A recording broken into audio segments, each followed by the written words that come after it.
It is Tuesday, March 31st, and you are watching the Jaybefaunt channel. Hello, welcome.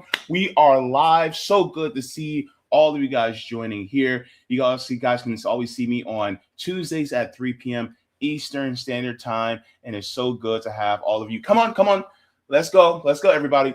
We're about to sit down and have a great conversation. We have a few topics we're going to be going over, and it's going to be worth your while because this is all about information and keeping you informed. So thank you very much for that. If you guys have not already, please go ahead and give a like to the stream so that we can be able to reach more people, so we can inform, inspire, and activate. So thank you guys so very much for that. Also, if you guys like to, you guys can join my Substack at jaybefaunt.substack.com. Gives you email notifications whenever I upload any clips or write any articles or go live like this. So you guys have that there. And also, if you guys have any questions that you want to send me so that I can react to through video, or if you guys want any video reactions to any videos you send me, you guys can do that through qbounty at qbounty.com/Jaybefaunt there. Now, good to see all of you guys here. Whenever I have a guest, I want to be very conscious and respectful of their time. So I will be making sure to get through this quickly. Hello to everybody that is watching on YouTube, Twitter, Rumble, and Kick. Thank you so very much to every single person for joining me today. And what are we going to be talking about? We'll get to the thumbnail and then we will bring in our guests. So we have 3 segments, count them 3, that we will be doing later in the show today. We're going to be talking about, is this achievable? Taxing the rich. Is this going to be the final solution, or is there something else that we should be looking towards? We're going to be taking a look at that. And that was a story that was submitted by one of our viewers, Roger Meadows. So I am happy to get into that. But also, we're going to be talking about a major change when it comes to gasoline. This is a change that has been being done by the federal government.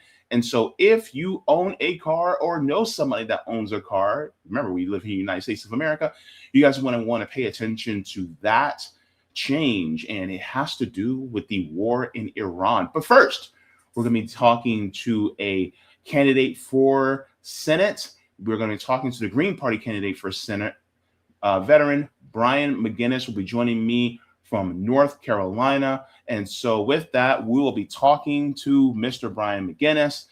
He will be joining us right here, right now on the show. Mr. McGinnis, good to have you and welcome to the Jaybefaunt channel. Hey, thanks for having me, JB. It's an honor to be here. Yeah, thank you so very much. Look, one of the first questions I have is you went pretty much viral, I should say, a few weeks ago when you were protesting at the Senate Armed Services Committee hearing, and you stood for really all of Americans when we say that we do not want to die for Israel. And you also talked about how, we should not be fighting in this war with Iran.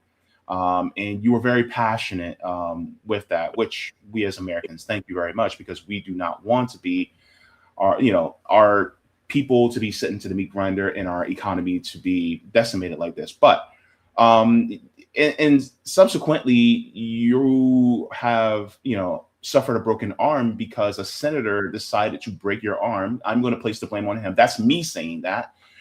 How are you doing? Oh, you explained a lot of the principles of why I was speaking out so well in that introduction of that event I was a part of, on March 4th. So thank you for stating those things. Those are the reasons why I was speaking out, and it came from a sincere place in my heart. My wife is American Palestinian. Knowing her and her family has awakened me to the dynamic in Palestine, Israel, and the oppression they face daily, under this military occupation of Israel, and the unfair laws and the brutal behavior and the brutality they are open to all the time. So that was the backdrop. And then when October 7th happened, and the questionable allegations, that the false atrocities that were stated from that point, 40 beheaded babies, mass rape, all these things were so sensationalized as to as propaganda to, justify what was going to come. And I knew they were going to use this to really do what they have done, which is, ethnically cleanse and really take out everybody in Gaza and collectively punish everybody. I really knew that deep down in my heart, and I've been witnessing it for the last 2.5 years on social media. And so I've been trying to find every peaceful and legal way to voice my, resistance to that or something, and try to make an impact. And, I think I really believe it was divine intervention that placed me in that hearing, that moment, and put the words in my mouth and allowed me to make my statement. And then for it to go viral, I just count it a blessing and an honor, because this is all I've wanted, is to speak against this injustice. And furthermore, this awakening about the injustices that have been perpetrated against the Palestinians have brought it back home for me, for the injustices faced by the Black community here in America throughout our history. And this is a real serious lesson that humans have to learn, and don't learn unless it hits us right. And it took my wife and my connection in this emotional sense to really place myself in the feet or the shoes of the oppressed. And once you know, and so it's an awakened myself to so many viewpoints of the oppressed, and completely flipped my perspective on the world. And I know I'm not the first person that's happened to, but I would like to state that that's where I've come from, and it's changed my views on not only the Palestinian views, but the history of Black people in America's history, and in a more real way, and Native Americans, and then I could place that anywhere. So once you learn one, I think it really breaks into all those categories.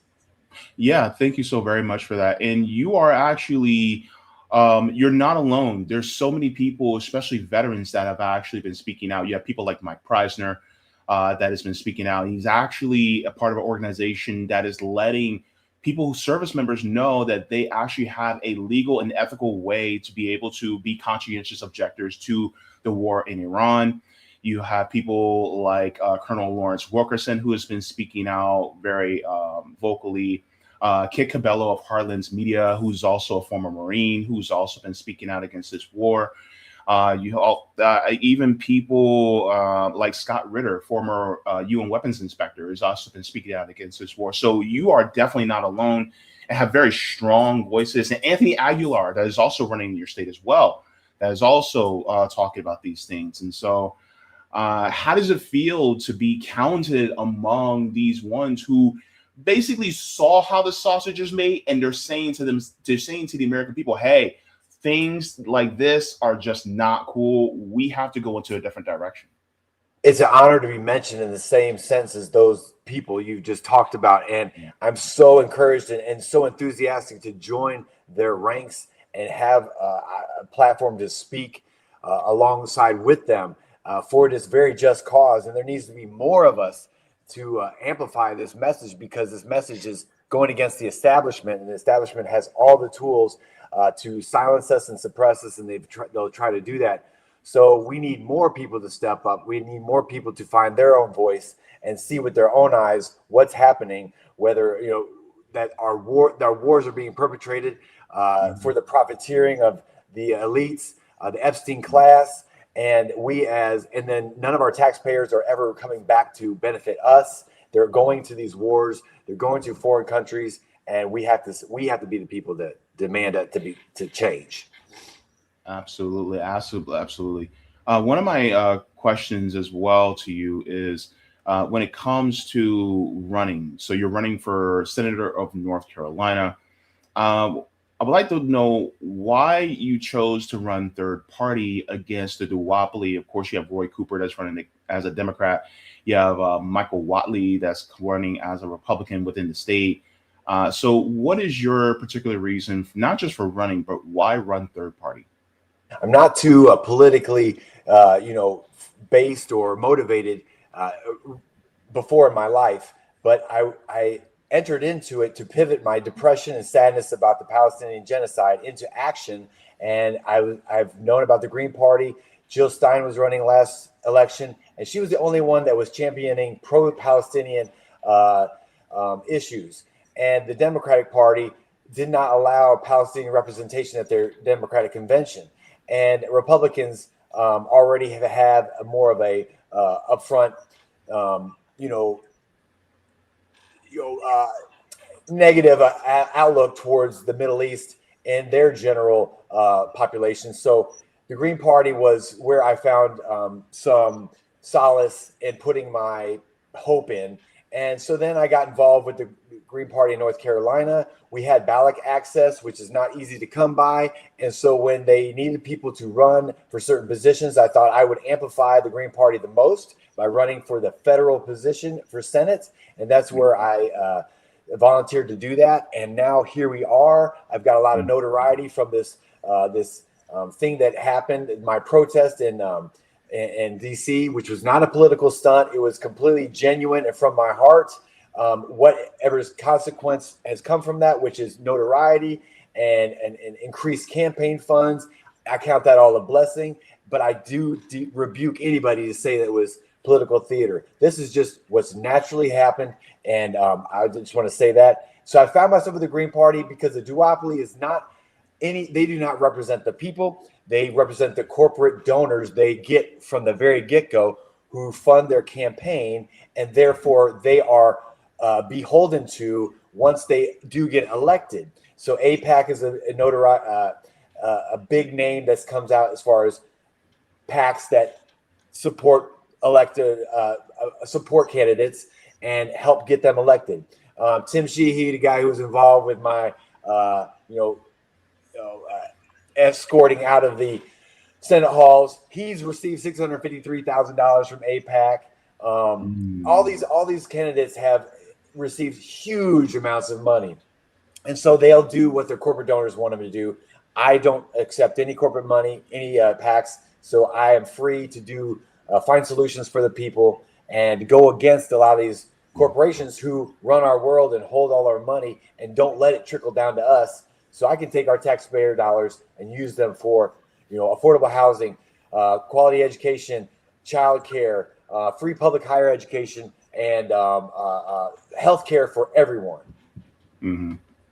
Yeah. So I'm just going over your website here. It's brianmcginnis.org.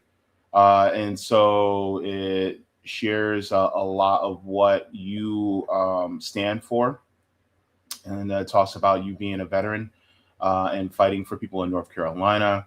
And then you have your core here as healthcare, economy, education, and peace and foreign policy that you have here. And so one of the things that I wanted to do was I wanted to get into some policy discussion with you. Just quoting one of my comrades, Afeni, she said, "Policy is my love language." So I'm copying that from her.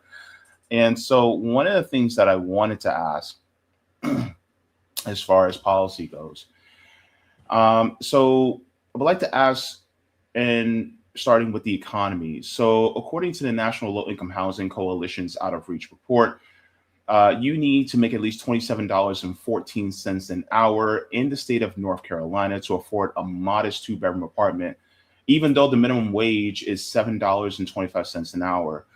What are some policies or bills that you will push to implement to make housing more affordable and wages closer to a living wage? For North Carolina, if we could increase the minimum wage to $25, that would be a start. $30 would be even better. So increasing a minimum wage would be great. Even reducing the work to infuse more workers into the limited work, employee opportunities. You could reduce the normal 8-hour day to 6 hours and reinforce business owners to hire more workers to get them into the circulation to earn that higher minimum wage, therefore truly spreading the wealth and bringing funds to the lower half of our economy or their working class. And so that would be some policy I would be wanting to put forward and trying to target the working class with an increased minimum wage, which would funnel dollars to the working class and directly from the government to the people. Mm-hmm. Yeah, so as I'm showing here to the audience is that as of September of 2025, throughout the United States, the unemployment rate was 4.4%. And then in North Carolina, it was at 3.7%. So it was a little bit low, and it stayed pretty much at 3.7% throughout the duration of a year. But a lot of times when we look at these unemployment numbers, they are just a slight glimpse into what is really going on. A lot of us really within the real economy, we see how we have what people call inflation. I call corporate greed and corporate price gouging.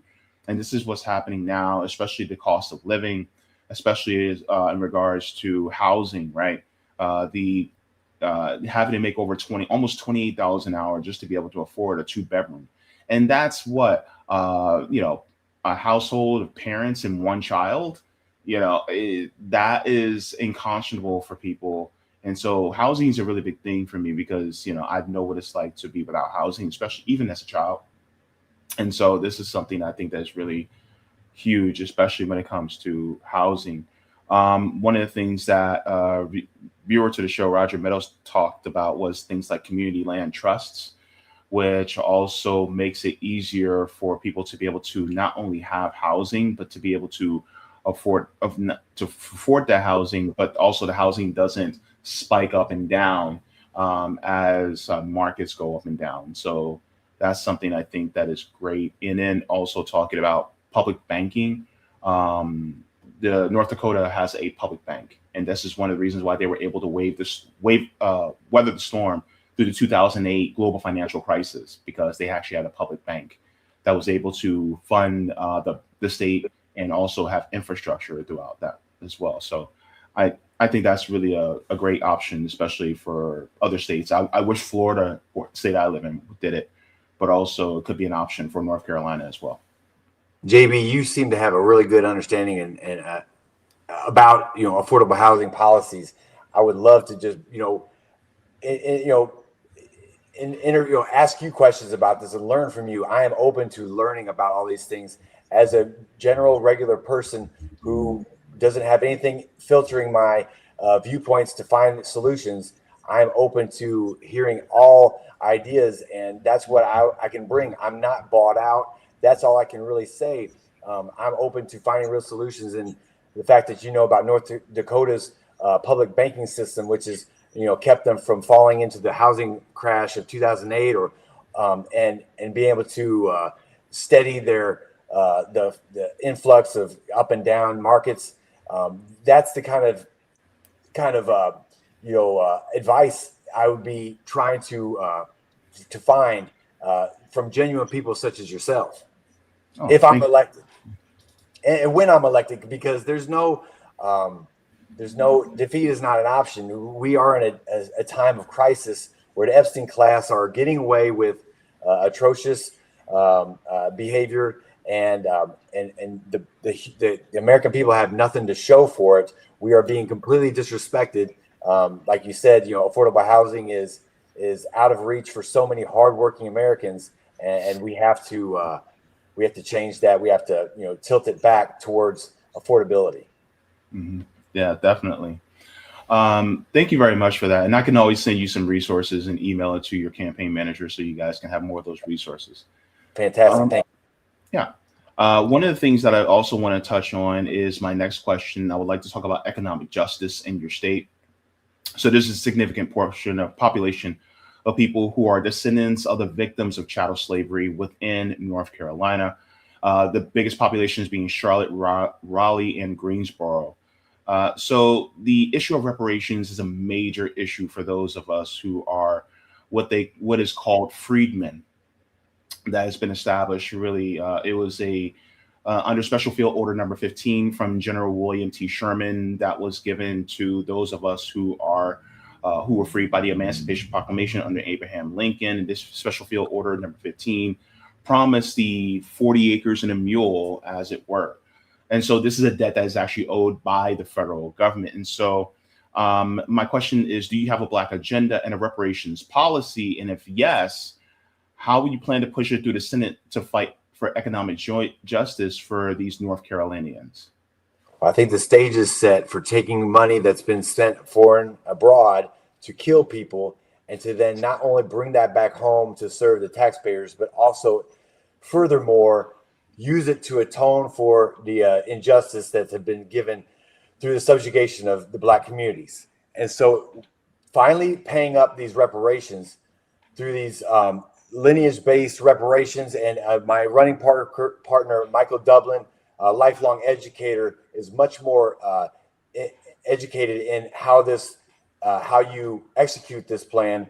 But that's something that I am completely open to, and find it would be a healing move that North Carolina can set the precedent and set the example for, in bringing those long-awaited deserved funds back to Black families that have been subjugated wrongly throughout American history. And so I am all for that process, so we can heal as a state, and then also bring healing into our country, and reverse the pattern, which has been us exporting our internal subjugation practices.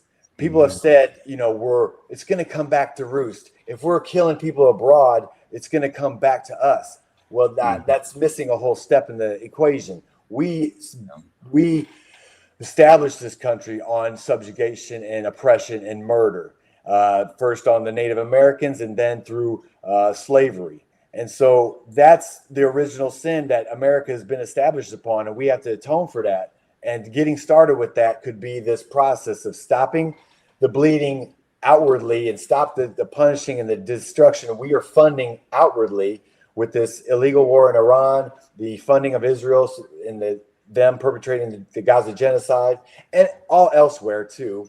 Bring all that back, and then take care of our own, atone for the historical sins of our past as a country. And we have to do that together, and everybody knowingly, consciously aware, so that it can be a part of our psychological, sociological healing as a society. Yeah. Bringing everybody together somehow. Yeah. Thank you very much for that well thought out answer. One of the things that I encourage people to do some further research on, and I also put out an interview with Naheem Way. He's a reparations activist, and we actually discussed the issue of either lineage-based reparations versus status-based reparations and what's the difference. So I actually did an interview with him on that. It was actually very good. I think one of the things that we're trying to avoid is it clashing with the 14th Amendment, which they will use to strike anything down. So I think that's one of the biggest issues that they're trying to do. And because we've studied it, it's been studied, ad nauseum. So it's just really about political will and action. And so that's really that we're trying to do. I'm going to watch that episode of yours, and I'm going to learn more about that. And but I do believe in it, and my heart's in that. Yeah, thank you very much for that. So my final policy question is regarding foreign policy, because of course you will be part of the Senate. We are now a month into this war. Remember that it started on February 28th, and the United States has begun this war of aggression as well as attrition with Iran. And now we're seeing ground troops that are being deployed, different ground troops, special forces that are going out there. And this is really in order to maintain Western hegemony and dominance. Iran has stated that they will choose how and when this war will end at their choosing. And it's not being reported in the corporate media in the US and Israel. They're basically getting their proverbial asses handed to them right now by the IRGC. Hezbollah and Ansarullah, the Houthis, are actually now in the fight. If you were advising Trump, I know that's it's a bit of a stretch, but if you were militarily advising Trump on this, what are 3 initial steps you would be giving to mitigate this regional and economic disaster as well as this humanitarian disaster? I say, Trump, you're handling this war issue like it's a butter knife, but really it's a razor. You guys are so detached from the reality that this is going to kill American sons and daughters, fathers and mothers, that you don't realize what you're putting at stake. And to be honest, it's disgusting that I don't believe you even care about it. So first, I'd check him on that attitude that he has, because he's just seeing this as a resource acquisition, geopolitics, but really at the heart of it, this is gambling with American lives, and that's detestable. That we've elected people who are so separate and disconnected that they can play with us like that. Yeah, he fooled us. He said he would not bring us into this war during his campaign, yet here we are. So he fooled us. Now that's another tick in my hat to say, don't let them fool you again. Don't fall for the red or the blue. Go green. Go third party. You've given them your faith long enough. They've ruined it, and they've thrown your trust away. So don't let them fool you again. Think about taking a chance on me. Another thing I'd tell Trump is you're sacrificing America's moral high ground and our reputation as the beacon of hope for the world, or the people who speak for liberty and justice, supposedly, and in these illegal wars that we are initiating. The excuse for why we got involved with this, with Israel attacking us, so we had to attack because knew we would be countered attack for that, was such a very disconnected explanation. It changed every day from that point on about why we're fighting this war, from regime change to goal oriented, like take out their Navy, their Air Force, then the Strait of Hormuz. So they've lied their way into all these wars. The 2004 or the 2003 Iraq invasion, that was something I was involved with. The WMD's excuse for getting to that was a lie. Afghanistan was a big waste of money, trillions of dollars, and then we just handed it back to the Taliban at the end of it all. I believe there was some opium profiteering taking place during that 20-year war, of course, too. So I think after this long, group of this 25-year history of these wars in the Middle East that America has been so heavily involved in, we have a grand amount of story to look at, to dissect and understand for ourselves the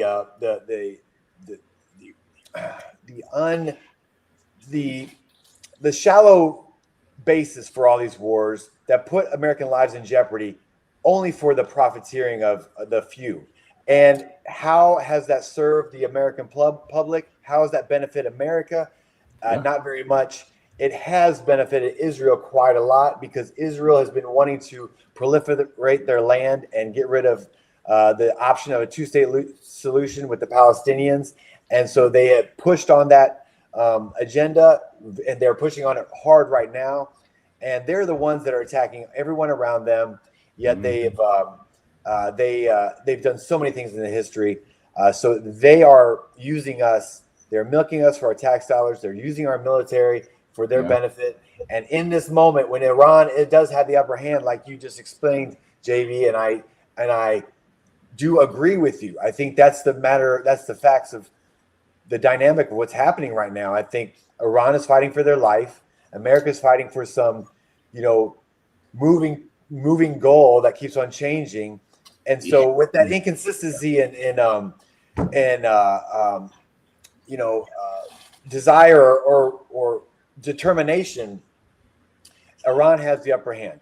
And so are we going to just continue throwing $2 billion a day at this war to deplete our economy and deplete our blood for Israel, and then allow Israel to just come out of this as a dominant power in the region, all the better, while they don't contribute anything to this cause? We're being played, and it's disgusting, and I would try to tell Trump all that stuff. What's interesting about this? The one person who I didn't think that would be trying to sway Trump now is swaying Trump, and this just came out a few hours ago. Lindsey Graham told Trump to wind down the Iran war and winds up efforts for peace deal. Can you believe him? This man, I'm thinking to myself, wait a minute, did he go to Disney World and have a change of heart, and now he's coming back? He's like, well, I don't trust it for 1 second. I don't trust it for 1 second. Who knows? I don't trust anything that's coming out of this administration's mouths. There's nothing to trust. There's nothing to trust. There's only things to change, but whatever. Yeah, that's crazy, man. That's crazy. Lindsey Graham is so disconnected and has been saying so many irresponsible things lately, and so Israel first that I wonder where he's coming from with this. Did you read anything more? Why he was saying this, or? I'm guessing that because, and I've been watching video of actual footage on the ground. Tel Aviv is getting rocked by Iran. And so he's like, wait. We don't want to lose this aircraft carrier that we have in the Middle East, because if we lose that, we're done. Because then who now is the biggest power in the Middle East? It's Iran. With Pete Hegseth's rhetoric. How the Gulf states were acting. It's crazy. Yeah, the rhetoric of Pete Hegseth, the rhetoric of Lindsey Graham, Trump's consistent ignoring of reality is now you want to backpedal? Ah, man, that ship has sailed. I love our country, but the rhetoric these people have used to put us in this position, I don't know how to balance that with I don't want our soldiers and sailors and Marines and airmen to put in harm's way. Back them up, retreat, just back out of this. Detach from Israel. Let them do their own. Just America, Trump, just disconnect. That's all I can think to do. Yeah. Look, Lindsey Graham is probably the type of dude that eats grits uncooked. I'm just saying. I have one more question, but because I promised 30 minutes, I want to make sure I'm very respectful of your time. I'm fine with it, but whatever you want to do. I don't know. I don't want it to. I don't want to go over, but it does. It might. I'll make it quick. Give a long answer. I'm not sure. But I wanted to ask about strategy. Do you have time for that or no? Sure, I do. Okay. So one more question I had in regards to strategy, and this has to do with being in the Senate. Now, both politicians, Democrats and Republicans, they put bad legislation out, and a lot of times they'll put something that is positive or good for the American people within it. It's basically, or they'll have something that on the outside looks really good, and then they'll put like a poison pill in it.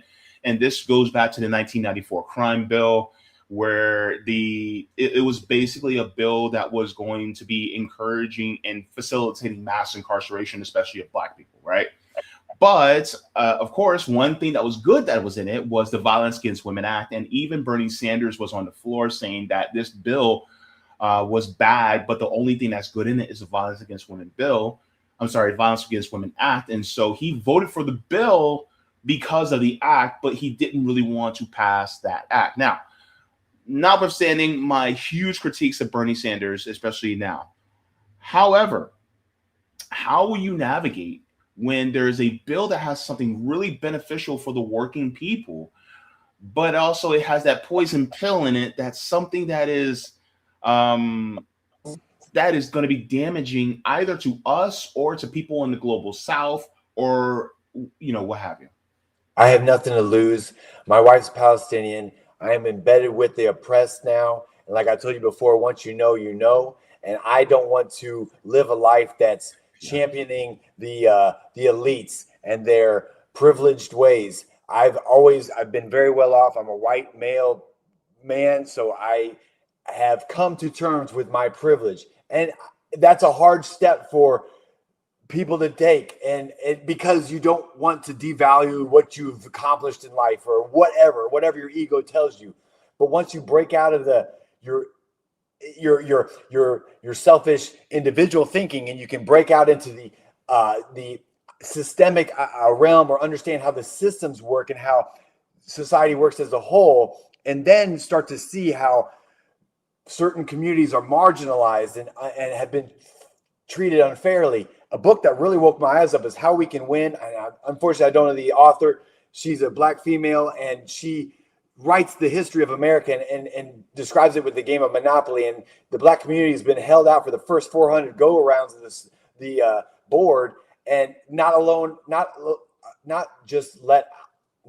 to play, but they've been used to build all the hotels and houses while the other ones go. And then they're allowed to start playing. And of course, they're falling on everybody's boardwalk and getting held down. Then once they start to build a community, then Black Wall Street's sabotaged, and all the money disappears out of their banks. Everything is, they're attacked economically, let alone we've known physically. So my point is, I am awakened to the oppressed. I'm here to stand up for them, and that is the imbalance we have in our country. That is where we need to lean into, as to right the scales, right the wrongs. And if there's a bill that's being proposed that has some ounce of poison in it, I am not legislatively wise enough to give you how I'm going to fight that, but I can tell you I will. And I do know if there's 5 to 7, that's her, isn't it? That's the author. Yes, it is. Mm-hmm. It's the full video. There's 5 to 7 independents that can get into legislation, which can offset all the balance, and we can have true representation that can stop these hugely conflated bills, which are hiding these bombs of poison in them, which I still don't understand how it's allowed to that our government works this way. But I can just tell you, I will work hard. Tony Aguilar, Michael Dublin, my fellow Green Party members will work hard to weed out this stuff and fight against it and stand up for the oppressed, because we've done that. We're trying to show and gain trust with our outspokenness now and our activism now, and hopefully that can speak for us on how we will behave if we are elected and when we are elected, because there's no other, defeat's not an option. This is dire straits. We need this now. Absolutely. Thank you so very much. Look, guys, go ahead. I put the website to Brian McGinnis's website, his campaign website, in the chat. It's also linked in the description down below if you guys want to give it a look. And also, I put the link to Kimberly Jones's explanation about how we can win. When you said that, I was like, oh snap! I know that video. I've watched it like multiple times. So, look, you get cool points for pointing that one out. That's a good video. Fantastic. Good. Yeah. Her book was inspiring and so insightful to the Black oppression that I just didn't see so systemically, and I think everybody needs to learn of that, the true oppression and the unfairness and the inability to progress, and the traps that have been laid out and the attacks that have been given have to be understood, so that a lot of people think, reparations is, I didn't have any slaves, or I didn't do this, or I didn't do that. It's not about that. It's about seeing everything as a whole, and how generational wealth has never been an option for Black families. And they have had that, but it's been stolen from them. It's been taken from them through systemic oppression. And it's opening people's eyes to the wider picture. And that's important. And that's what Kimberly Jones did for me. So, yeah. Thanks so much, JB, for having me, man. Yeah. Totally, man. And thank you so very much for coming on. It is a privilege to have you. I appreciate your analysis, especially when it comes to not just foreign policy, but also waking up to the oppression of others. I think it takes a lot of self-awareness and reflection in order to be able to do that. I know I have to do that myself, and I'm still a work in progress of decolonizing my mind. And so it's good to see other guys out here that are trying to do the same work that I'm doing.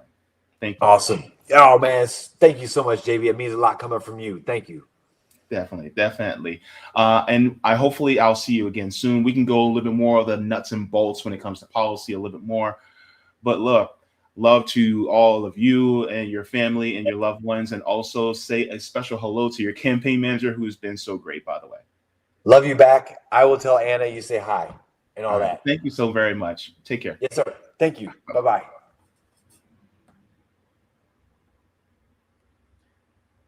All right, everybody. So that was Brian McGinnis joining. That was a wonderful conversation, and it was insightful.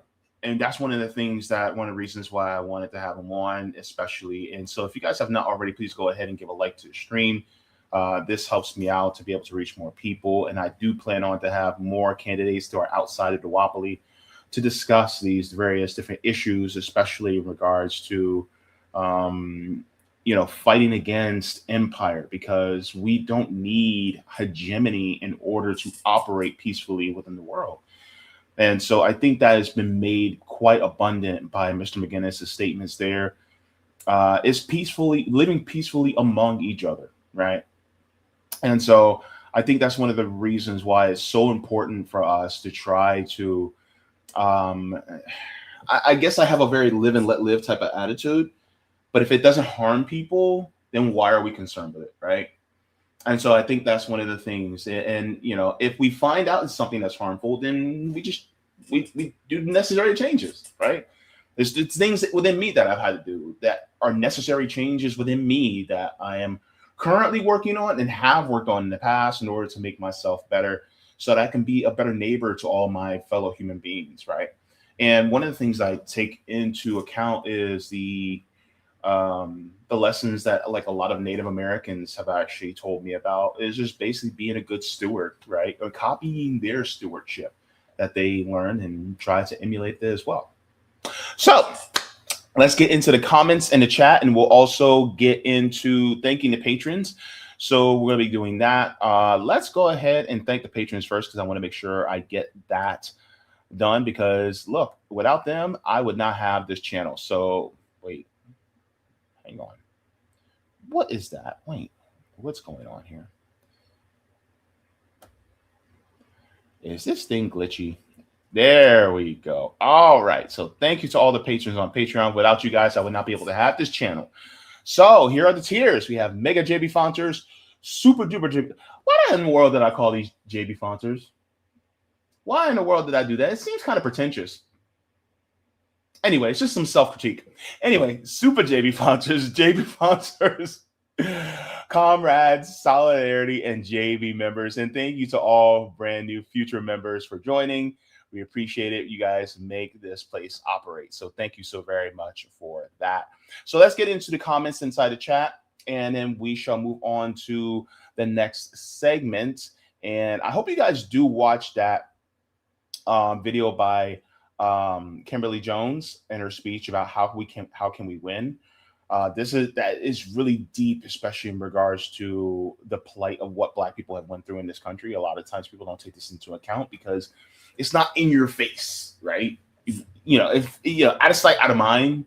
And so it's like I had to dive deep into my association with other people of different marginalized groups in order to learn. So, but let's get into the comments here. Let me check to see if we have any comments, any Rumble rants, and then we will check. I also got to check the Kick chat to make sure we have any gifted subs as well, and then we shall get deeper. So looks like we're good on the Rumble side. I am very happy about that. And let's get into Kick to see if we have any gifted subs there. And Kick is usually kind of quiet, but we shall check just in case. And computer, hey, internet, work a little bit faster, will you? Refresh page, why not?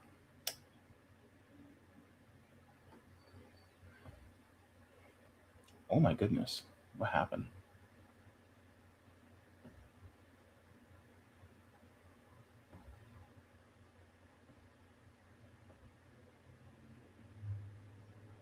Oh,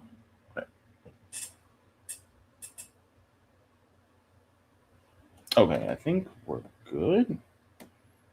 I don't know. Has anything been happening like electronically with the rest of you guys lately?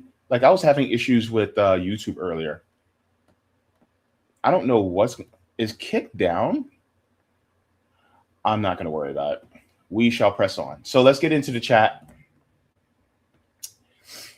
Let's get into the chat. And Sarah, hellos and salutations and everything. All right. So thank you very much. Edward Cortez, he says, hey, JB, Brian is certainly making a statement. Great guest. Yes. You know how sometimes you anticipate a decent conversation, but it's actually better than you thought? Yeah, this is one of those moments. It went better than even I thought. Sean says, good afternoon, JB. Thank you so very much. Jacqueline says, hey, JB. Hey, everyone. Let me see. Roger says, I got the tax answers right here, baby. 6 of them. I'll wait till the story comes up. Okay. Thank you very much for that, Roger. Appreciate it. Let me see. Jacqueline asks, is Brian McGinnis the one who got his arm broken by that evil congressman or senator? Yes. And that was completely unnecessary. Like, and here's my thing, right? I would sue that guy and then pay my medical bills, and whatever's left over, it goes to the campaign. Because here's the thing, like, how delicious would it be if Brian McGinnis actually gets elected, and then he walks up after getting confirmed, and he walks up to that senator and goes, well, I guess I'll see you in the chambers. Oh my goodness. That would be so like, look, my arm broke and now it's healed, but look like your face is broken. You know what I'm saying? That'd be something hilarious. I would love to see something like that. I hope somebody got their camera phone out for that one. I'm crossing my fingers, my toes, and my eyes for that one. All right, everybody. Holly says, hi, JB. Welcome, Brian. All right. We got a lot of people who are some lovers of Brian up in here. By the way, Brian's my middle name. You didn't know that, though, right? We Brians, we got to stick together. Terry coming in saying, say hello to everybody. We have Bryce coming in saying, good afternoon, everyone. Oh my goodness, good to see you, Bryce. Let me see. Roger Meadow says, Brian, Green Party runs 2 people to legislative branch of local and federal, plus executive for federal, state, and local. Yet never invest running people for state legislative seats, especially in states that need to flip from non-CBI amendment to CBI states. I'm not sure about that. They might have. I do know of one person who was running back in 2021. It was during the Medicare for All marches. We had somebody that was running for a state seat. I'm blanking on her name now, but it was here in Florida. So yeah, we did have somebody here in Florida. Let me see. Roger.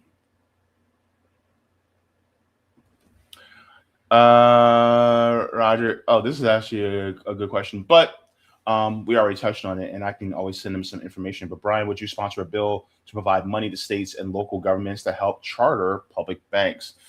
Yeah, public banks is something, I think is one of the things that is the most slept on, that a lot of people just don't know about, because if we knew about it,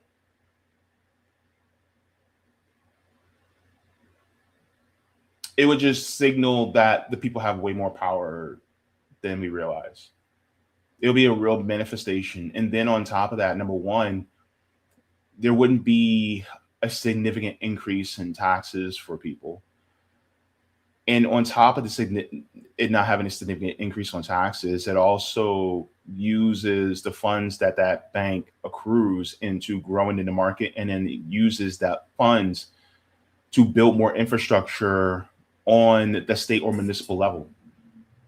So let's say, for instance, the state accrued $100 million in tax revenue. And let's say it took, $50 million of that tax revenue and then put it into the public bank.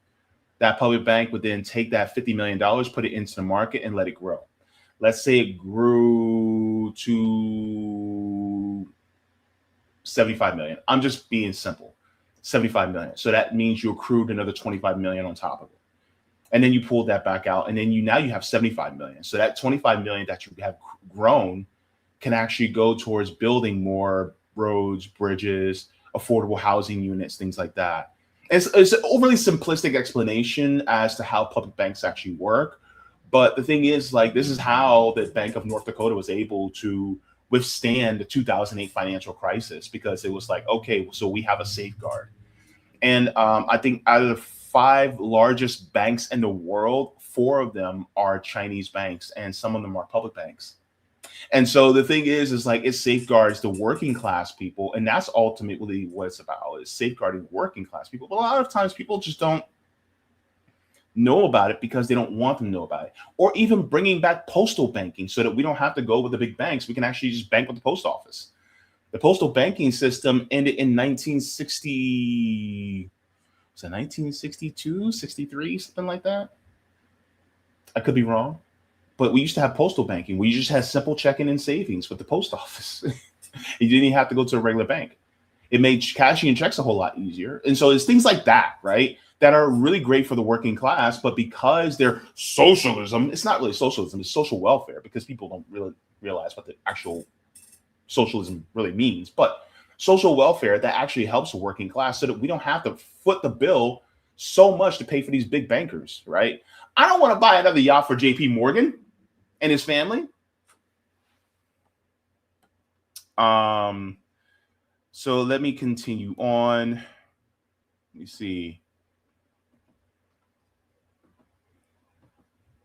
Thank you very much to Jimmy saying hi, JB. Good to see you, Jimmy. Let me see. Candles Boat says, so awesome to have Brian McGinnis on the show today. I admire him so much. Thank you. Oh, thank you for coming in and watching. Sean Marcus says, no illegal warfare is not real ever. Yeah. And I'll look, the settler colonialists are getting a taste of their own medicine right now. I'm telling you, you reap what you sow. It's like what Malcolm X said, chickens come home to roost. Candleswell said Brian McGinnis rocks, and I also found someone who turned the veiled Brian McGinnis protest at the congressional hearing into a heavy metal cover. Wow. Okay, that's interesting. All right. Heavy metal cover. I'm sure he'll appreciate that. He said, Roger says 1967. Okay, I was wrong. I was off by a few years. From 1911 to 1967, we basically had postal banking. Yeah. Yeah. All right, guys. So let's get into the next segment that we're going to be getting into right now. So, of course, we had a great conversation with Brian McGinnis. And so now we're going to be talking about fuel, gas, petroleum, gasoline. Let's get into this. This is fine. Before you pump, let's take a listen. Look, before you pump your gas, I need you guys to pump the brakes, because what the United States is doing, it could have an effect on your car depending on the year that it was manufactured. And so this is something I think is really important for us to get into. So let's share this article here that is going the rounds and letting people know, especially about the fuel. So there's actually been this out of the federal government. And so let me get this here for you guys. I see where I did with it. All right.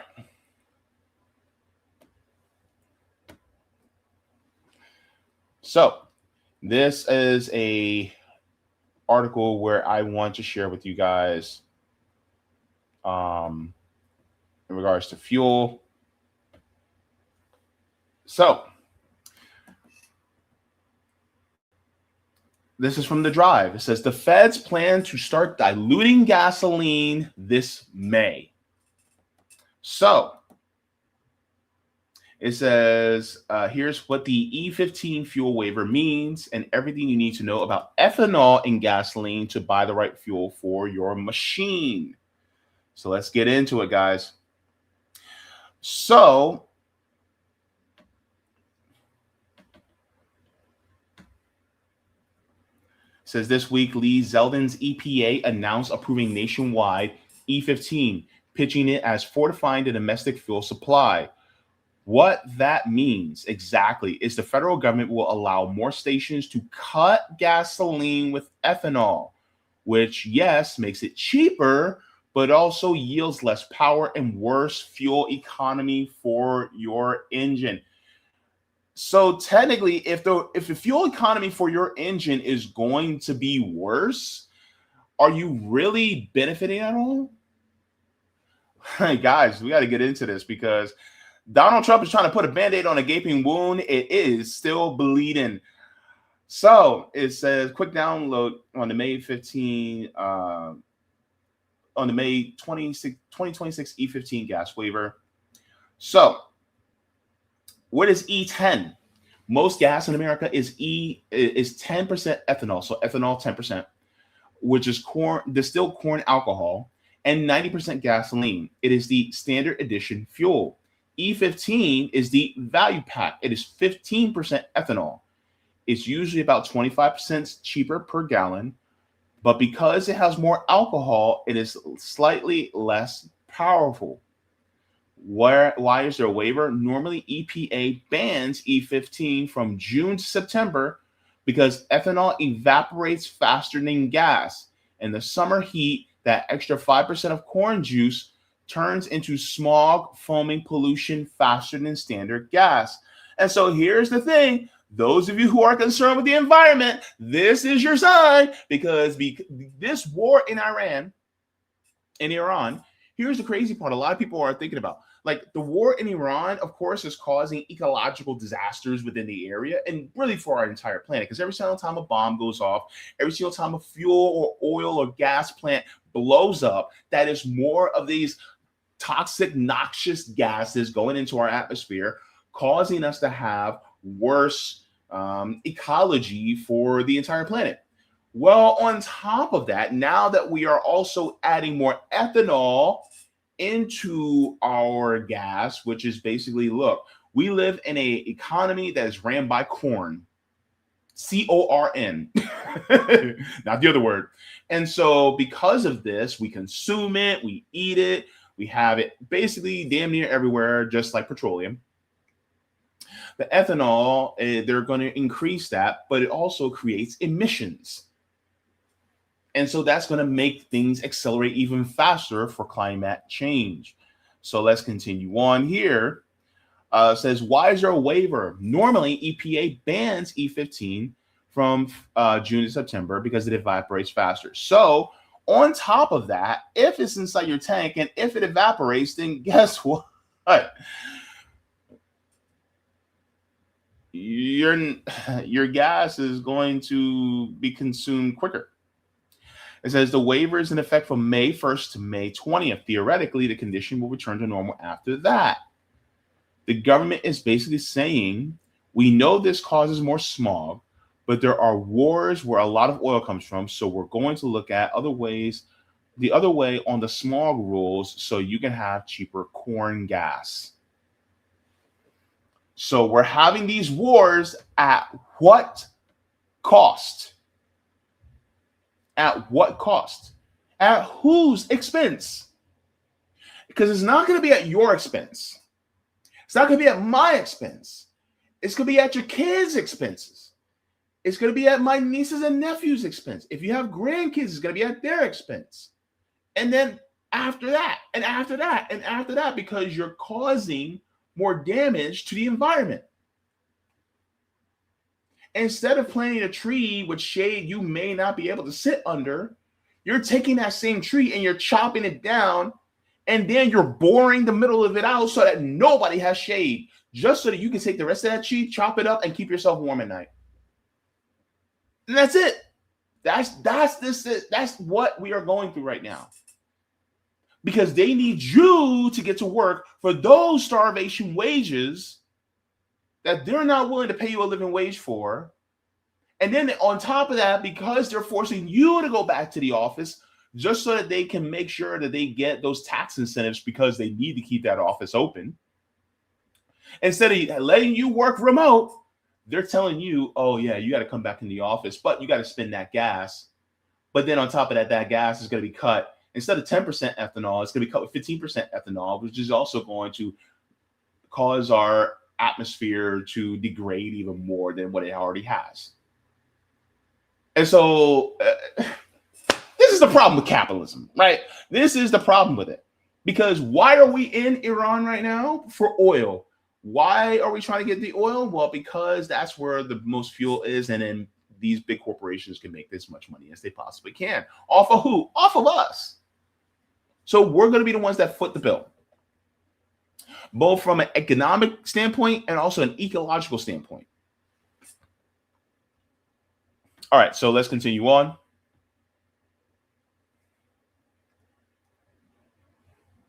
It says the war in the Middle East and the prevailing war in Ukraine has caused what the EPA is calling a national energy emergency, creating the opportunity for fuel companies to raise prices. High gas prices make Americans angry at the government, and the government doesn't want that. And here's the problem. It's kind of a feedback loop, because when the citizens are angry at the government, then some people in the government, well, a lot of people from both parties, will make the excuse, well, see, government doesn't work, so we have to put it in the hands of private corporations. And so it drives more people to go, oh, man, see what the government's doing? See, this is why we should do private corporations. And then private corporations get a hold of it, and then guess what? Excuse me. Sorry, I'm allergic to bullshit. But with private corporations, what they do is that they essentially they hold you by the throat.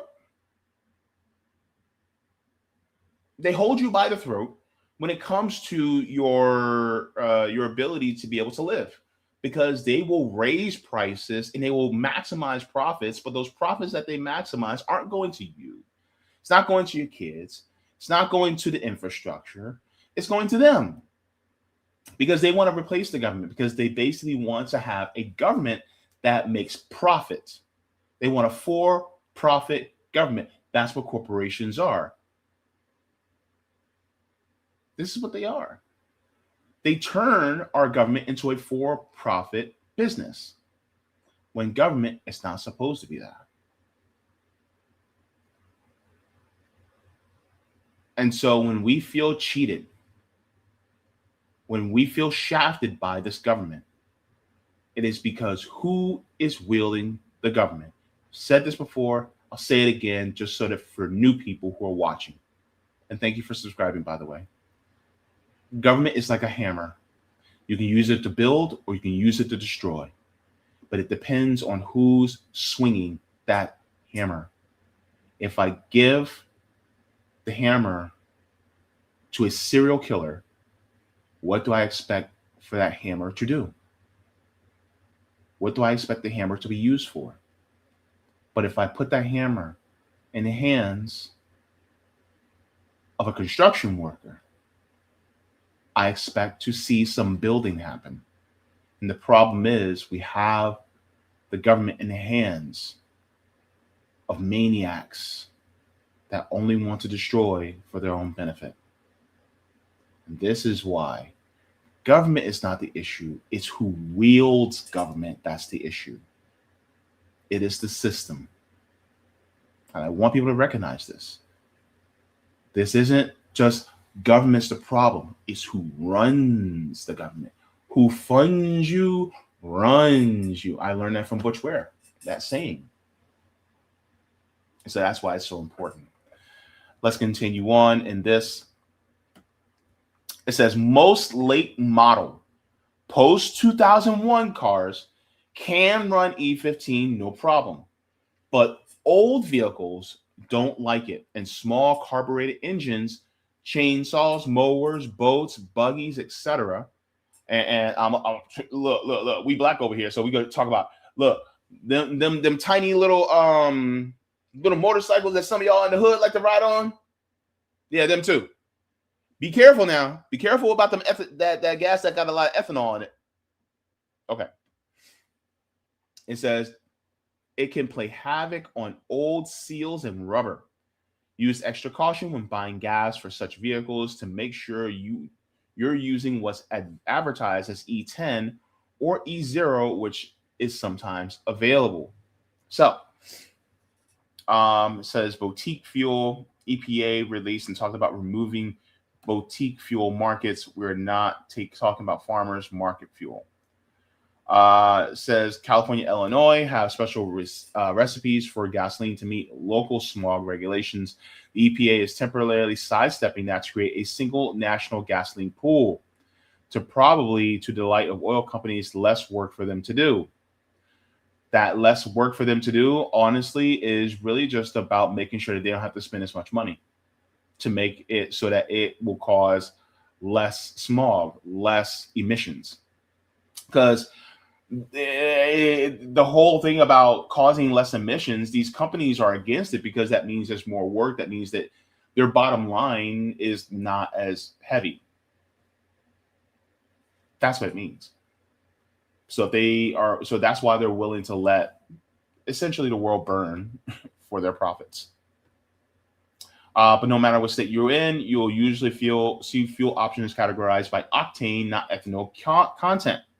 Unleaded 88 is typically how E15 is advertised. 88 refers to the octane rating, not ethanol percentage. But because ethanol is 114 octane, that extra 5% of corn juice bumps the standard 87 octane regular up to 88. So if you're trying to avoid E15, don't pick up an unleaded 88 pump.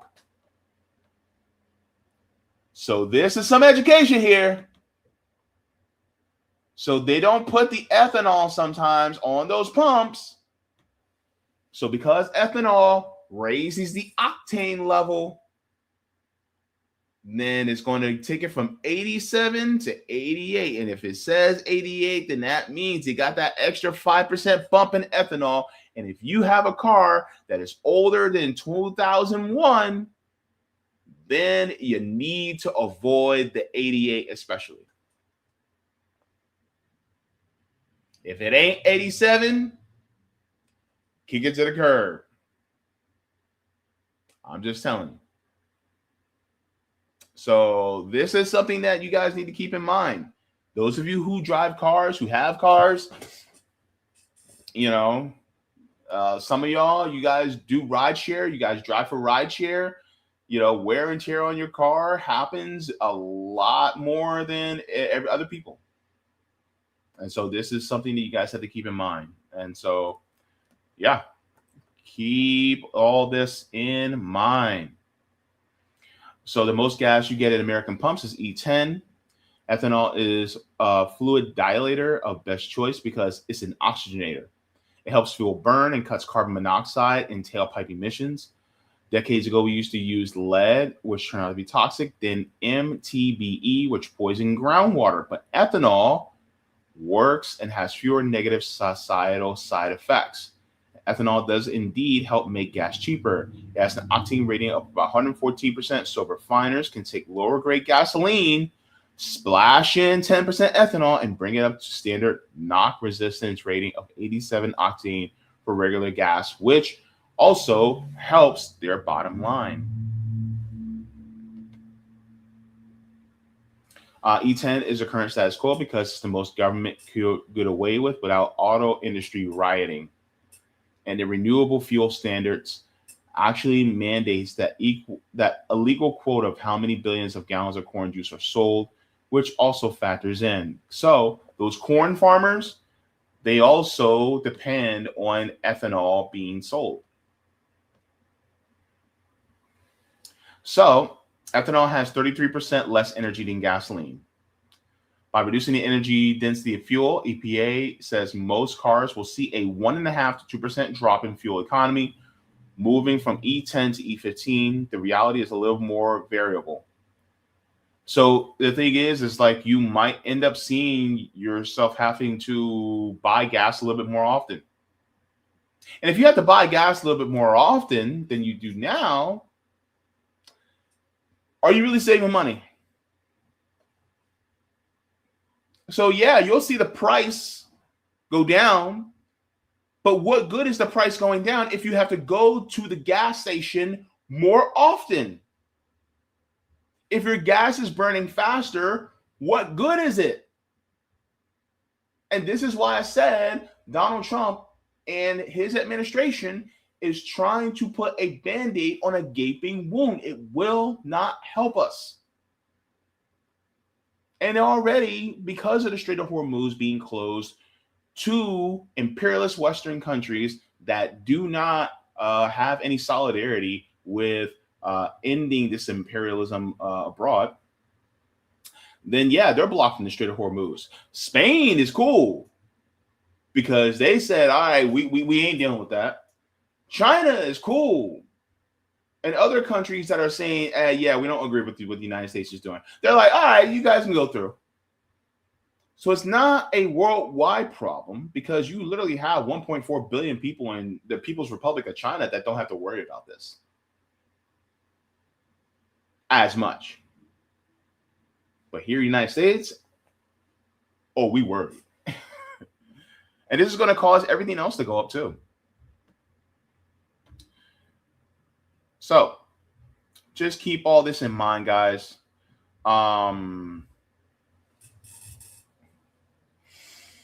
This gives the science about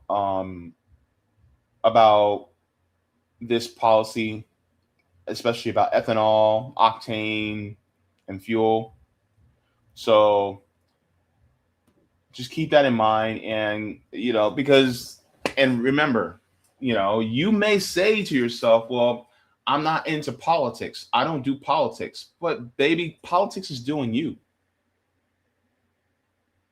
And it's doing you at the pump. So are you going to sit there while everything's on fire and go, this is fine?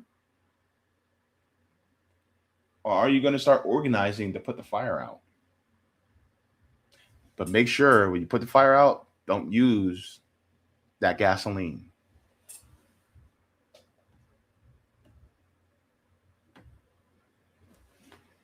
I'm about to sing that Daddy Yankee song. Gasolina. Let me stop.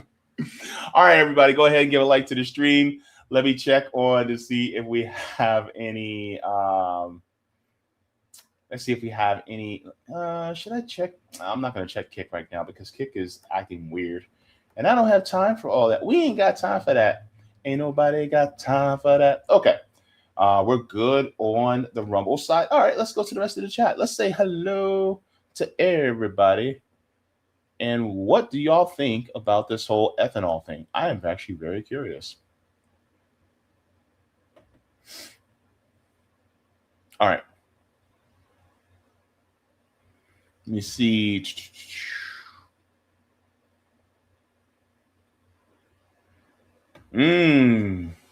Charles says ethanol also causes more engine damage. Ooh. Mm-hmm.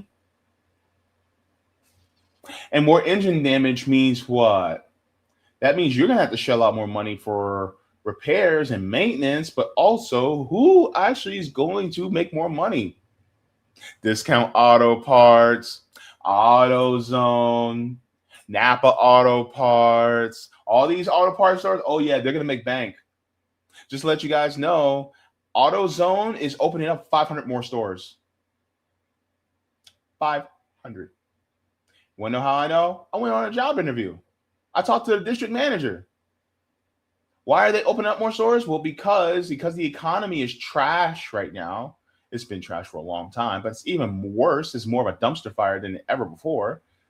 Well, because now people aren't buying new cars and they're going to be repairing what they have now. And so now they got to go to the auto parts stores in order to do more repairs. And so because of that, auto parts stores, more repairs are being done. Their sales are going up.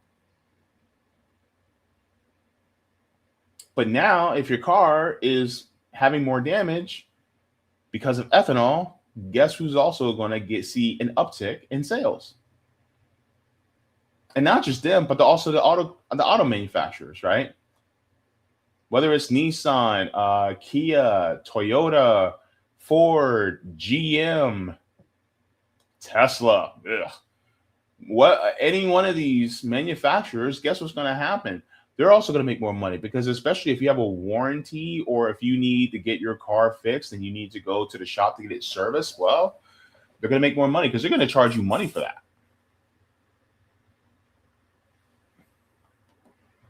It's kind of a good time to actually have either a hybrid or all electric. It's kind of a good time to have that now. I'm just saying. But don't go with Tesla. Gosh, I wish we could have BYDs here. Oh my God. You know, even more than that, I wish we had mass public transit. Real good, efficient mass public transit. That was electric. I just wish we had that. Edward says, now the folks who voted for Trump are not realizing that neither Dem or Republicans will not help them. Higher gas prices means not being able to go to work if you live in a rural area. Yeah. People in rural areas, man. And they use gas a lot because they don't have mass public transportation like that. So if you're operating, and especially if you have to drive for your job, let's say you have a pickup truck and let's say you do repairs or something like that, and you have to buy fuel, guess what? That's more money you have to put out. Man, this is really shafting them. A court lawyer says ethanol requires around 2.5 times the volume of gas to be stoichiometric. A court lawyer says we use a E85 for race cars, and that takes about 2 times the volume for the same mileage. Whoa. Thank you very much. Oh, we got some car nerds up in here. This is y'all time to shine right now. This is y'all time to shine. Edward says politics run our lives, so every decision that politicians make affects us. Absolutely. Jacqueline says, how long has a government for the people and by the people been a lie, or has it ever been the truth? That was only the truth for land-owning white men. And it has continued to be that really for the most part, or the people who just own the means of production. That's what it's for. It's not for anybody else outside of that because it was never really written for us. Because that's the system that they operated.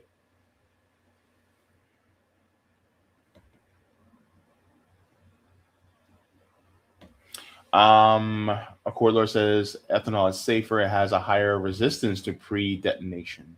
Oh, okay. Thank you very much for that. Candle's Boat says this gas pump business had bad news, but on the bright side, long run, some analysts say the oil crunch could end AI and the incoming surveillance state riding on it. Look, capitalism is funny because capitalism will hang itself with the rope that it sold you with. Court lawyer says, but ethanol can sludge up if left to sit. Interesting. Roger says, Derek Bailey of Derek Automotive, no plug-in EV in ATL can't expand because wisely he's not handed over to shareholders. Con is if you don't live in ATL, how are you going to get your car serviced? Ooh, yeah. That's a great point. And Derek Automotive is actually a new car company that is no plug-in EV. Essentially, it's a set it and forget it car. The science is simple. It's like one of those ideas where it's simple, but you're like, why didn't I think about that? Yeah, so it's interesting, right? And I thought about something like that before, like when I was younger, but I just don't have the bandwidth to be able to come up with that in a concrete scientific way. And I'm glad somebody else did. And Derek Automotive, he's in Atlanta. So like, I'm being real with you. If you can get to Atlanta and buy a car from Derek Automotive without actually having to fuel your car constantly, I'm just saying, it sounds pretty good. Roger says we need to have a situation where we have worker cooperative authorized Derek Automotive service centers all over the country. That'd be interesting. Game.film, homie is in the chat. Good to see you, Game. Friend to the channel. Says JB fam, much love. I'll be giving the girlfriend extra forehead kisses today. Yeah, give her a high five for me, will you? Give your girl a high five and tell her I said, "What's up, homie?" All right. And I ain't got no $75,000. I was about to borrow it from you. Put $75,000 in super chat real quick.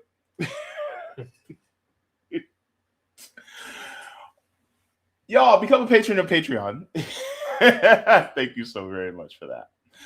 All right, so we're gonna get into the final segment. We're gonna get into the final segment because we gotta talk about this. We're gonna be talking about taxes. I'm gonna talk about taxes, y'all. So we're gonna get into this right now. So of course, we're doing really well on time, by the way. But of course, we talked to Brian McGinnis. And then we are talking about major change when it comes to fuel. But now we're going to be talking about taxing the rich. Is it achievable? Is it the ultimate goal for everything? The ultimate solution? Let's get into this.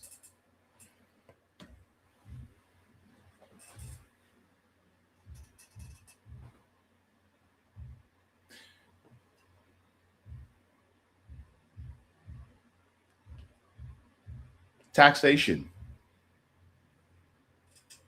Is it something that you're cool with, or do you hate it? Is it something that you see as a necessary thing, or do you think we should completely do without it? Or are you somewhere in the middle? There has been a lot of talk about taxes within, I say, the last 10 years. You think back to 2016, well, really 11 years. If you think back to 2016 when Bernie Sanders was running for the first time for president, talking about taxing the rich. And then especially in 2020, you had people like Bernie Sanders and Elizabeth Warren talking about taxing the rich, taxing wealth, right? Everybody was talking about wealth tax. And so there's a lot that has actually been talked about in that regard. And a lot of people are speaking, especially a lot of people who consider themselves to be progressives. They speak as if a wealth tax is kind of the end all be all of how we get this country to move forward, how we economically set things right within this country. And while I have my opinions on it and I can give that to you, I want to talk about what's going on in Washington because they are doing some legislation that is actually going to push a wealth tax on the ultra rich. And so let's get into this right here. And so shout out to Roger Meadows for this article out of the American Prospect. Of course, you know, whenever somebody has a story, if you guys have any stories that are interesting, you guys can always email me. It's in the description of all my videos. But this story, I think, is important because, especially as we go into further into this war of attrition, this war of aggression against Iran, we are seeing our financial and economic situation as more precarious. And so we are looking at taxes with disdain because we're already being shafted by the big corporations. And so this article says more states are taxing the ultra rich. Washington is the latest. It says as inequality grows, states are stepping up where the federal government hasn't. It is a movement, says patriotic millionaires Chuck Collins. So let's get into this. So it says Washington is in the first state to pass a so-called millionaire tax. Massachusetts has a millionaire surcharge has been placed since 2023. California may be voting to tax billionaires this fall, and at least a half a dozen other states are actively considering ways to balance budgets or help the working class via taxes on the ultra wealthy. So no evergreen state action is not unique, but that's not the same as saying it doesn't matter. So let's get into this. So it says Washington just took a first step. One of the only 9 states that until now didn't tax personal income. And even after passing this measure, it mostly won't. The new tax, which Washington Governor Bob Ferguson has announced his intention to sign, is scheduled to go into effect in 2028. It applies a 9.9% rate only to personal income above $1 million. The state estimates that it would affect about 20,000 households, or less than 0.5% of the Washington population. Washington's state system has long relied on sales and business taxes instead of personal income, marking it as one of the most regressive approaches in the country, meaning the tax burden falls heaviest on those least able to shoulder it.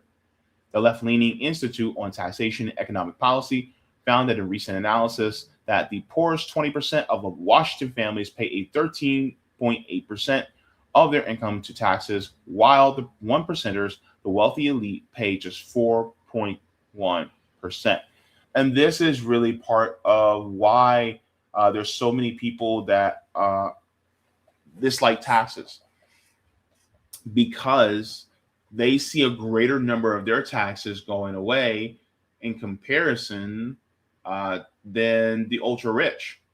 And so this is why a lot of people say, oh, we should cut taxes. But the problem is that in this country, when you have politicians, especially ones who consider themselves to be conservative, when they talk about cutting taxes, it's not really for the working class. Even if it is for the working class, it's only temporary for the working class. It's not permanent, versus tax cuts that are permanent are usually for the people on the upper ladders of our economic system. And a lot of times people will point to the Republicans that do this, but the Democrats are no better. Because when you look at the taxes, like for instance, the Bush tax cuts that happened in the early 2000s, who kept a lot of those tax cuts in place? It was Barack Obama. And then if you look at the Trump tax cuts, who kept a lot of those tax cuts in place? Joseph Robinette Biden. And so the thing is like the Democrats are not that much better. They continue the same tax cuts instead of completely wiping them away. So then we can actually have tax cuts just on the very wealthy instead. But why is it this way? Because the wealthy are the people that own our government. And like the last segment I talked about, is that it's about who wields government. That's what makes government either dangerous or helpful. And because the people who are exploiting us wield government, guess who's going to get shafted? Guess who's going to get hosed? Guess who's going to get the short end of the stick? It's going to be you and me. And the people who are the wealthiest, they're not going to really feel much pain at all. And so that's how this system works. Because they want to see not only their bottom line stay large and it's massive, but they want to grow even more, because we live in a nation that has a system that requires infinite growth on a planet with finite resources. So let's continue on here before I go on a tangent. Now, I'm going to push back on this article a little bit. It says that's a broken system. Here's the problem. It is not a broken system. It is intended that way. It is intended for that purpose. Saying it is broken takes the responsibility. It's a cop-out. It takes the responsibility, it takes the culpability of the system and says, well, it's just a fluke. We're supposed to keep on having this system. It's not working the way for the working class people as they intended. It is never intended to work for the working class. It was never that way. And people go, oh my God, there's so many homeless people. The system is broken. No, the system needs and requires homeless people. Oh my God, there's so many people without healthcare. The system is broken. No, the system needs and requires people to be without healthcare. Oh my God, the jobless rate is climbing. The system is broken. No, the system needs unemployed people in order to maintain its dominance. Why? Because it needs a class of people at the bottom so that we who are not in that position see them at the bottom, and then we accept our exploitation and we keep on working. This is the Kunta Kinte model. Whip one slave, tear his back up, let him be on the floor half dead, and let all the other slaves take a look at him and say, if you do what this person did, it will happen to you. This is the capitalist system that we live in. Are you paying attention? Is an example so that we do not resist, is an example so that we will accept our exploitation. And that's why it works that way. The system is not broken. It is built this way. Don't give it a system is broken. Don't give them that credit. No, they built it this way, right? So that who can get more? Not you or me. All right, so I just wanted to push back on that. And I know people, they mean well when they say the system is broken, but it's not. It says established when Washington's economy was driven by timber and food producers, not the tech leaders, Microsoft, Amazon, etc., and massive defense contractors like Boeing that dominate the state's financial landscape. Now, quote, we still have a tax code based on apples and cherries while building some global leading technology every which way you throw a rock, end quote. So that's from Representative Breonna Thomas. It says the state plans to use tax revenue, an estimated $3 billion to $4 billion per year to pay for school lunches for kids. Expand a family tax credit to include another 460,000 low-income households and fund other critical services the state budget cannot otherwise afford. In that respect, the legislation echoes some of the themes of California's potential billionaire tax. That proposal, which still has to qualify for the November ballot, would levy a one-time 5% tax on the total wealth of the state's roughly 200 billionaires, with the money being used mostly to restore health care services that otherwise would wither under Trump's led federal budget cuts. It says, and if both of those efforts have followed in the wake of Massachusetts, whose voters in 2022 passed a 4% surcharge on annual taxable income that exceeds $1 million. Since the tax took effect in 2023, the state of Massachusetts has collected nearly $6 billion in additional tax revenue, and the number of millionaires in the state has grown, not shrunk. It says, if only because the opposition playbook to wealth tax is so dependable. If both California and Washington critics immediately began suggesting that rich people will flee those states and that the resulting overall reduction in tax payments will defeat any short-term revenue gains. The tax flight among ultra-wealthy is largely a myth. So,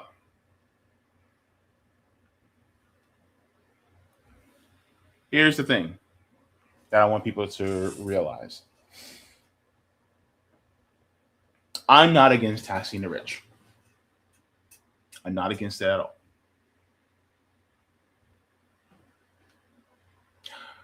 I'm so radical that I think that a lot of these states don't go far enough.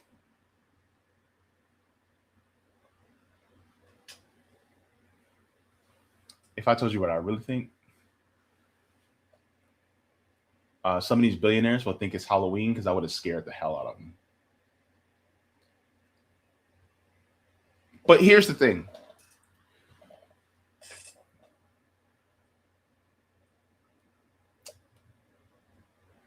When you have more money than you know what to do with, to me, it's more of a twisted human condition, not just you're aspiring. It's just a twisted human condition. It's no different than, the Rothschilds, the Morgans, the Vanderbilts, the Carnegies. The Rockefellers. It's no different. It's almost an excuse me. It's almost an addiction to wealth. And that addiction to wealth also pushes people to push other people to the margins because you just don't care about other people. And then you get into the mindset, well, they can just do what you do because you're under some delusion to think that that they can do what you did. When in reality, it's not possible because that's not the system that's built here. I wish we can do that here in Florida. So who would these taxes affect? There is actually a list of people that it could affect.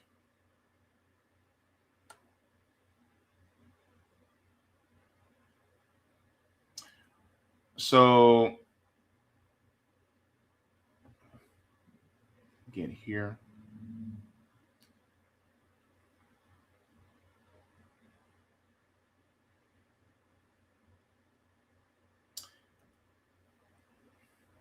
So the taxing of the rich, let me see here.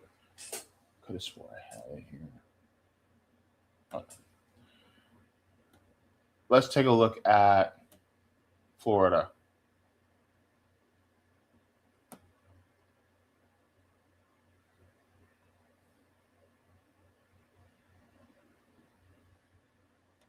Okay. Sorry, guys. I was looking for something I thought I had up, but I don't have it up. Let's look at Florida because this is my state.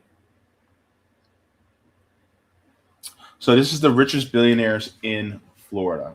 Now, if we were to do this, there would be outrage because there's so many people who would be upset, especially the temporarily embarrassed millionaires who are actually just regular workers. So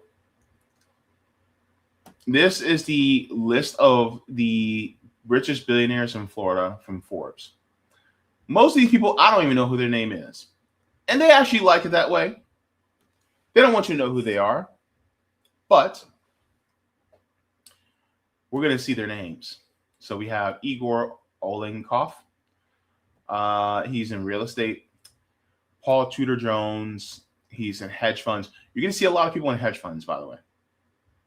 A lot of people. So in Palm Beach, Stephen Biscotti, staffing Baltimore Ravens. Jeff Green, real estate, Palm Beach again.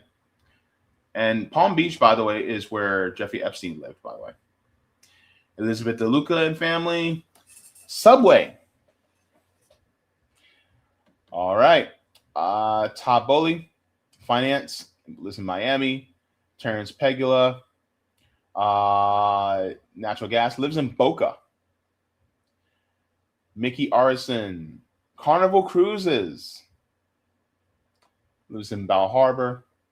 Josh Harris, private equity, that demonic business model, lives in Miami. You're going to see a lot of Miami too. Robert Duggan, pharmaceuticals, so he's a drug dealer. He lives in Miami. Makes sense, y'all. Net worth of 11.5 billion, of course. Orlando Bravo says in private equity, lives in Miami. Jude Reyes,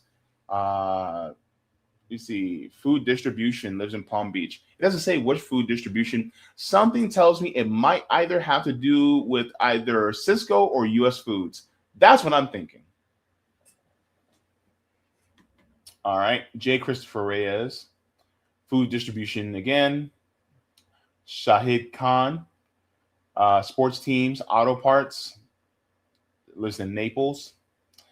Stephen Ross, real estate again in Palm Beach. David Tepper, let me see, finance, and lives in Palm Beach. Ken Griffin, finance and investments, hedge funds, Miami. Thomas Petterfy, discount brokerage, lives in Palm Beach, worth $77.2 billion. Top 3. Number 2, Larry Ellison. Y'all, when I say Florida got some of the worst people in the world living here, we do. Larry freaking Ellison. The one who now owns TikTok, the one who now owns CBS, that guy. Oracle, Larry Ellison, yeah, he lives here. Y'all, save me. Save me. Get me out of here. No, I'm just kidding. Or am I? But yeah, Larry Ellison is here.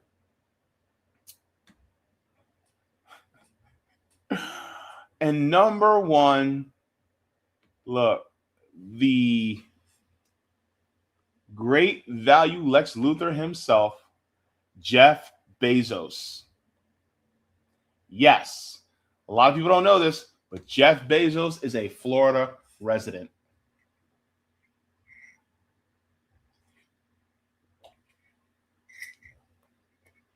He moved here. Lemon. He moved here in 2023.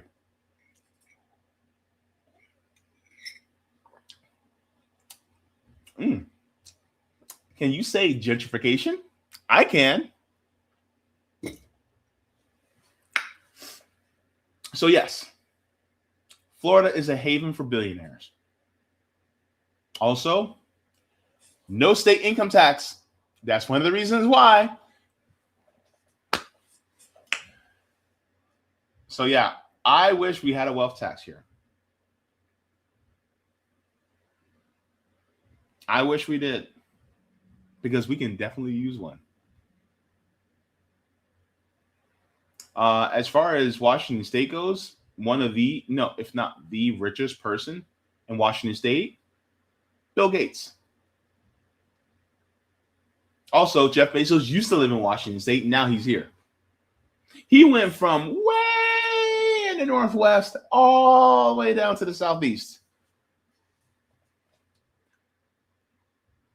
Now Cue Ball is getting a tan.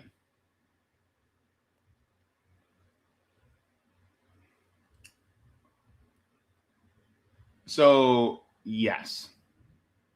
As far as, you know, some of the richest people within your state, you can always look that up. It's not that hard. Just a quick Google search. But when it comes to a wealth tax, my biggest issue is that it doesn't go far enough. The reason why is because how did they get that wealth in the first place? They got it through exploitation. They got it through exploitation. Then why are you going to legitimately tax someone on something that was stolen?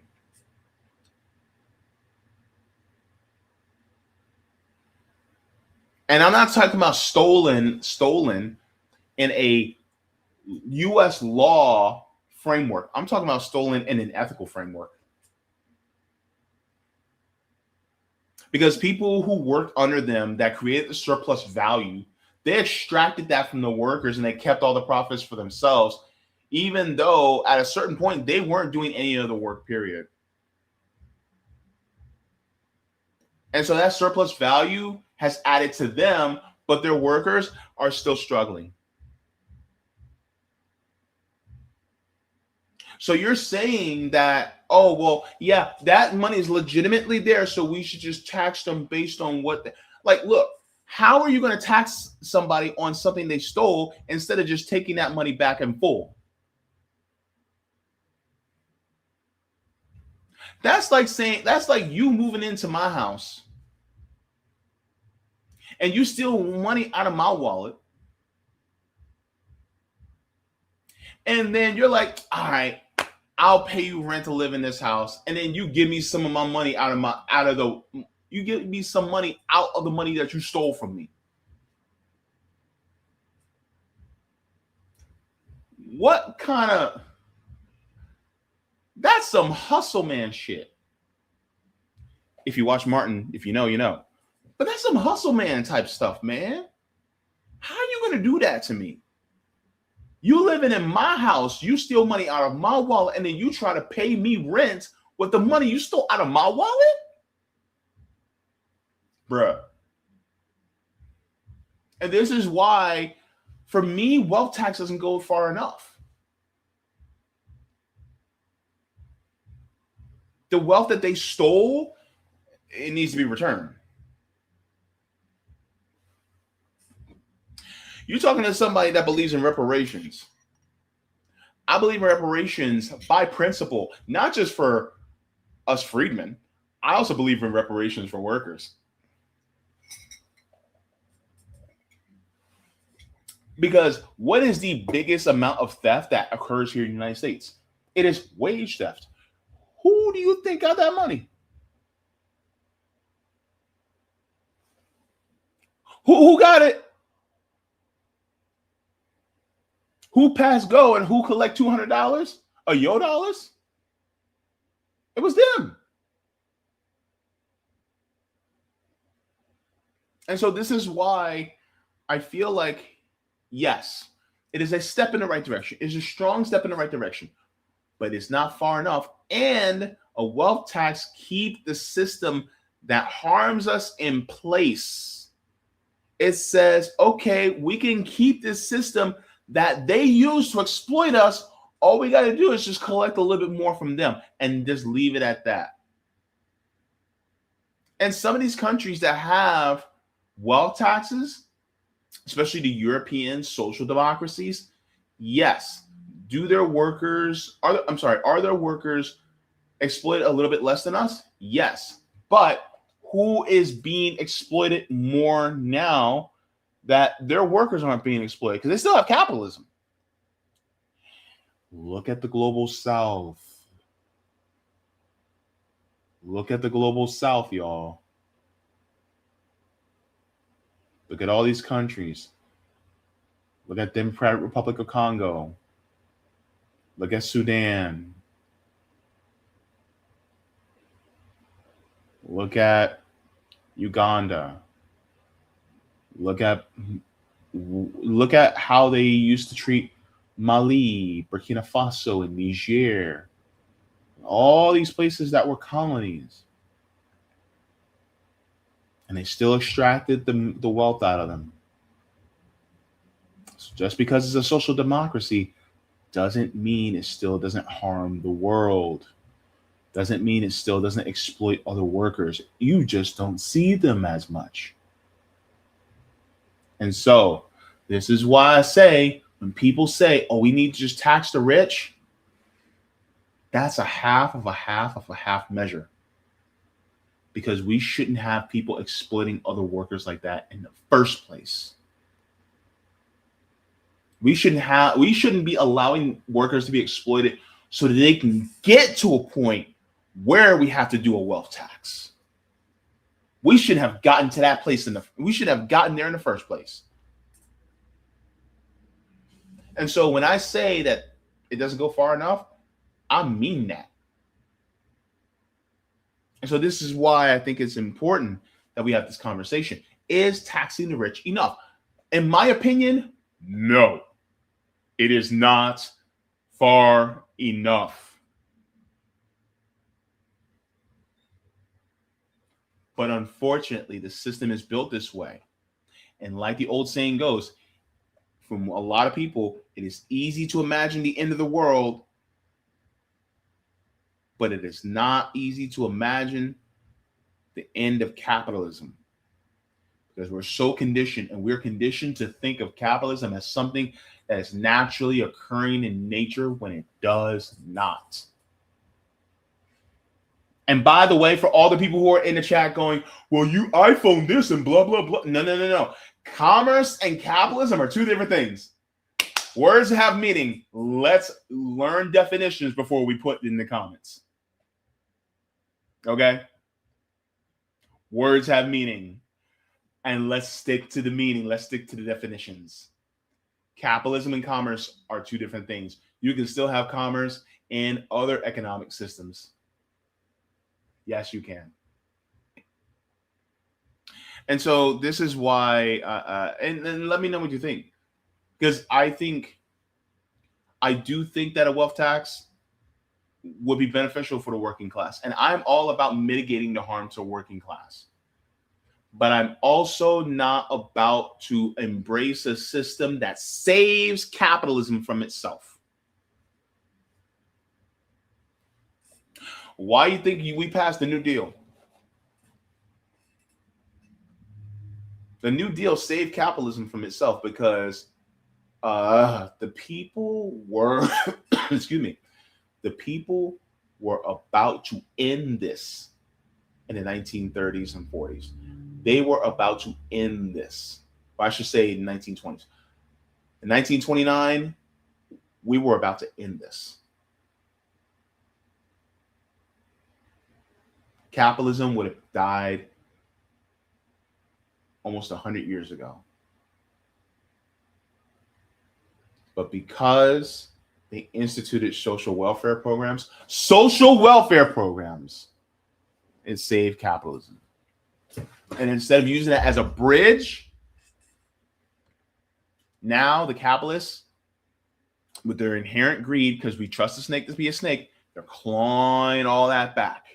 They're saying, okay, yeah, we lost all this in 1929 and then with the New Deal, so now we're going to claw it all back.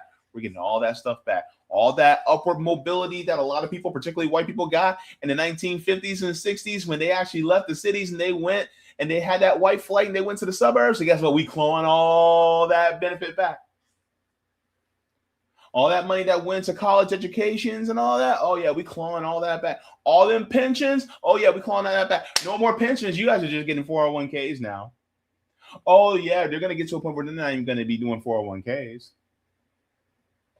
Oh, you guys want to have healthcare? Oh, no, we clawing all that back. Claw it all back. And now we're in the situation that we're in.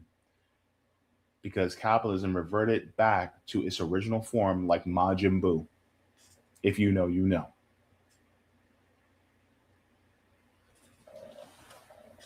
So this is why I think it's so important that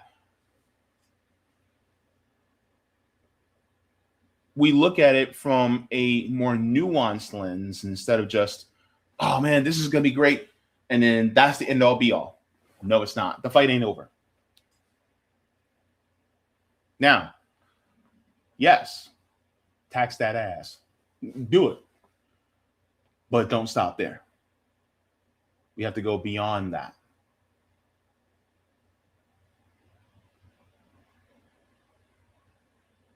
Beyond a wealth tax.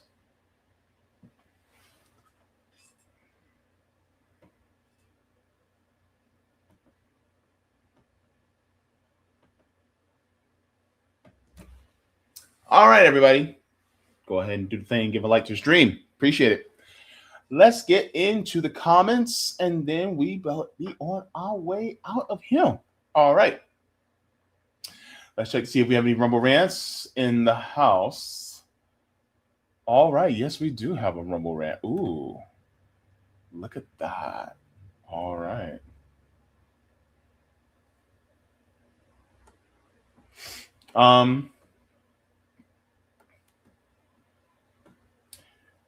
Let's get this one. Thank you so very much for this. Hemp car says 5 hours and 30 minutes and 2 minutes, 14 seconds.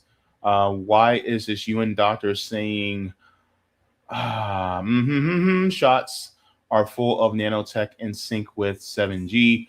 I don't think I can play that because I'll get in trouble. I will get in trouble, but thank you very much for that, hemp car. Appreciate it. Okay. All right. So let's get into the rest of the chat. Yeah, I gotta be very careful because YouTube be doing some things. So I gotta be careful, man.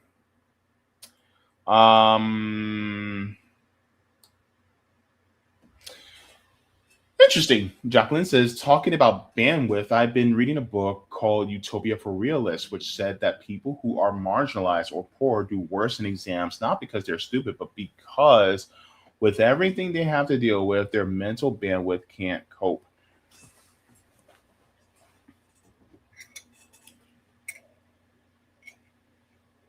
I took that sip of tea for you, Miss Jacqueline.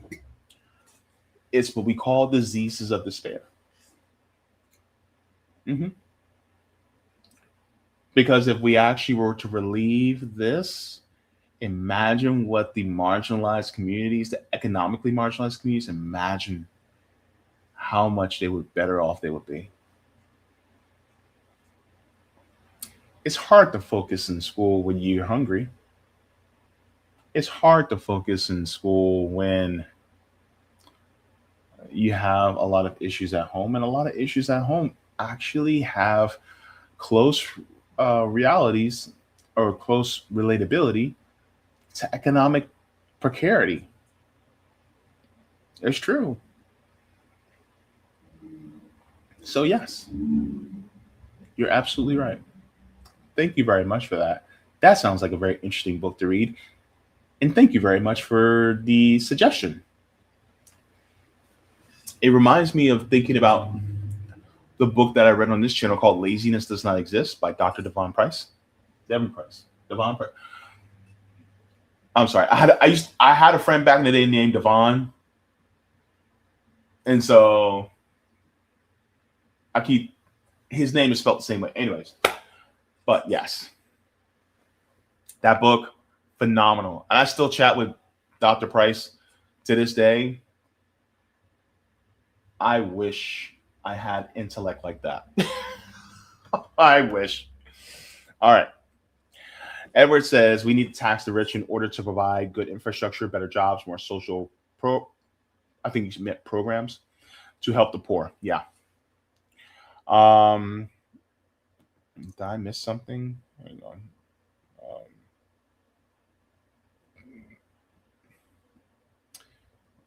Is it doing the same thing again? Because I didn't get one. Hang on. Yeah, what in the world is this chat doing? I don't see a 1, but I see 2.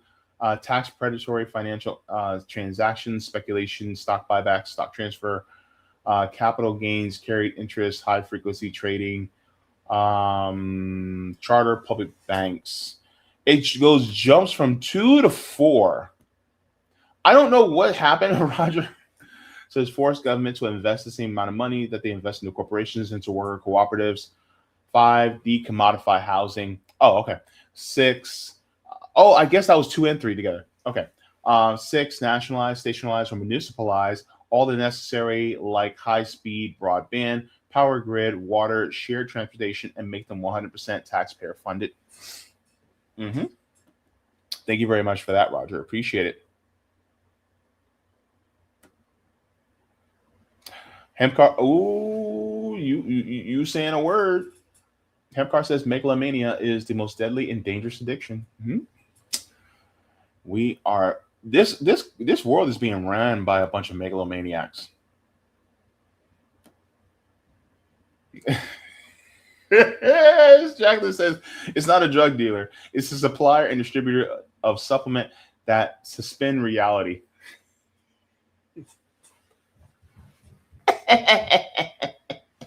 I see you, Jacqueline. I love my people. CBC voter says, hey, JB, good to see you, CBC voter. Roger says, I got a Florida CBI that introduced state income tax at anything over $200,000 plus others financial taxes workers don't participate in. 60%, excuse me, 66% current threshold to ratify an amendment reintroducing taxes. 60% everything else. Yeah, that's true. You need 60%, and then for taxes, 66%. Execute order 66. He says more than 66% in Florida make under 200,000. Yeah, yeah, because Floridians, we broke. We broke. Ain't nobody got money like John Morgan or Jeff Bezos. I'm sorry, not Jeff Bezos. Oh yeah, Jeff Bezos. Yeah, because he lives here. Or Larry Ellison. Is it just me or Larry Ellison looks like a great value Mickey Rourke.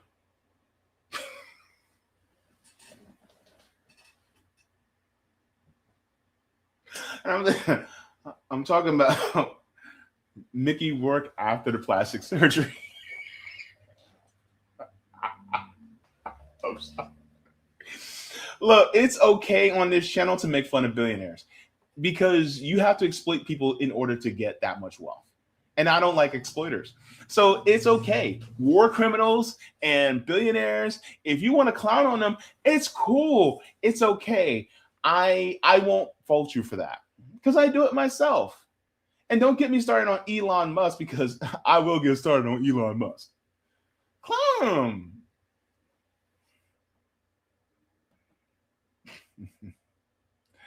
Oh my gosh. All right.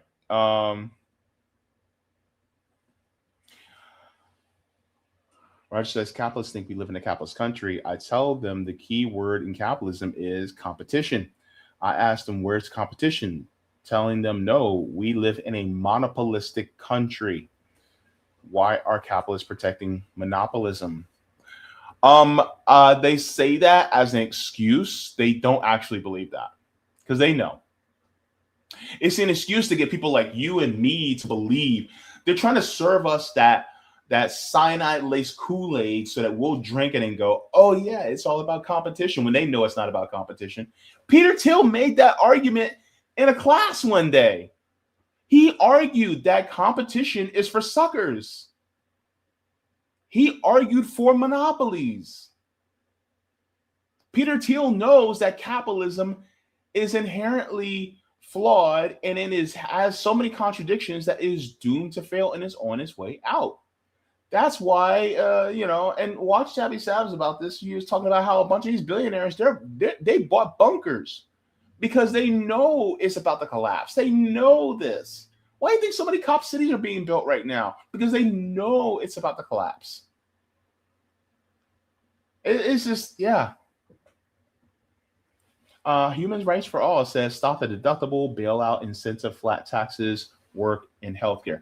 Oh, and by the way, just to let y'all know, it was reported that Pete Hegseth was trying to actually invest more money into defense right before the war with Iran broke out so that he can make a whole bunch of money. It's being denied by Pete Hegseth. So allegedly he was trying to cash in on the war with Iran, but I wouldn't be surprised if he actually was. That's just my opinion. But for somebody like Pete Hegseth, I mean, that greed is a hell of a drug. You know what I mean?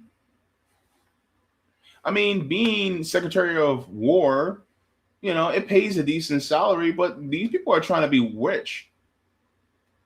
They're trying to be rich. You know what I mean? And that's why, yeah, this system has to go. Sean says, I wouldn't be surprised if they're the reason people be late paying taxes. Mm-hmm. Oh, thank you very much. All One Save says, I'm way off schedule. Sorry, missed the stream. We'll have to rewatch. Keep shining. Thank you. Nocturnal Human says, hi, JB. Hello, Nocturnal Human. Good to see you. It is the evening as we sit at right now. Mary Ploppin says, red ties are still a problem in Florida. Unfortunately, even tap water is toxic. I even lost my voice from drinking water that wasn't completely filtered using RO. Yeah, we got to be careful here in Florida.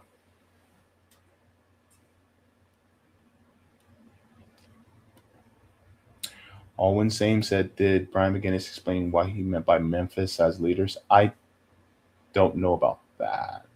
That's new to me. I don't know. But thank you very much for that question.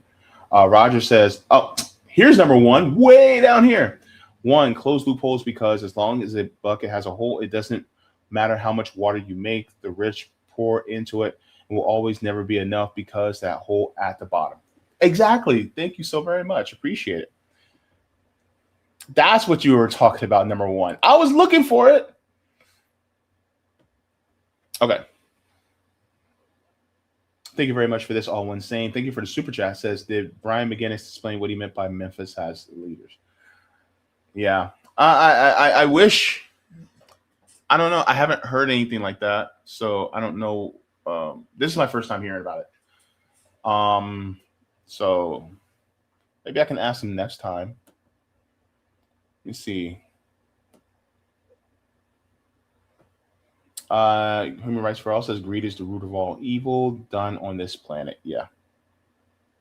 Oh, okay, Roger. It didn't come up the first time. Oh, I'm sorry, man. But thank you for the story. And by the way, guys, if you guys see any stories that you guys find very interesting or fascinating, my email is below all my videos. Go feel free. Roger sends me stories. You guys can too. It's cool, especially stuff that's happening inside your state. I would like to know. Because these things need to be told. And sometimes there's things where corporate media does not want to cover or they fail to cover, and I try to make sure I cover it. So be sure to do that. And, because this is really a grassroots operation. So I'm literally the host, the editor, the producer. I'm every man. It's all in me. So yeah.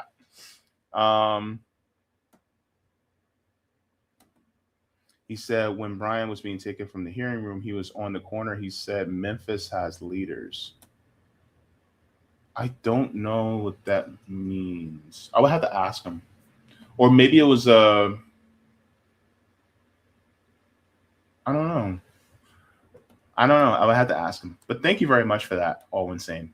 Amy says, competition. They think 100 TikTokers whining to get free Coachella tickets from fashion companies equals competition. Yeah.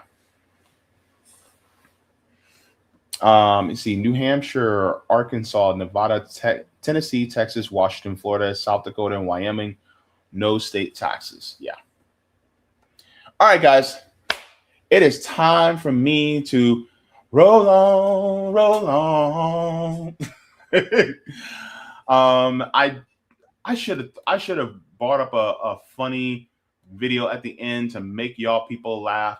And you know what? Instead, we're gonna get woke up in here. We're gonna play that video that Brian McGinnis actually referred to at the end. Let's play that. Because what she said actually needs to be echoed a little bit more. I hope I don't get a copyright claim for this one. I just hope I shouldn't. But if not, then I'll have it clipped. And it is what it is. Sorry, guys. But, if it gets clipped out, it gets clipped out. I'm sorry. But I definitely want to play that just so that we're out of here. Miss Dr. Woe says, JB, hey, Miss Doctor. All right, so let's share that before we head on out because, she got some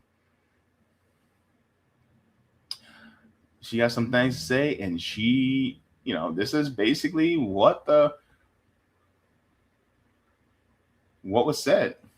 All right, so how can we win? Oh, boy. Okay, so hang on. So what do the looters get?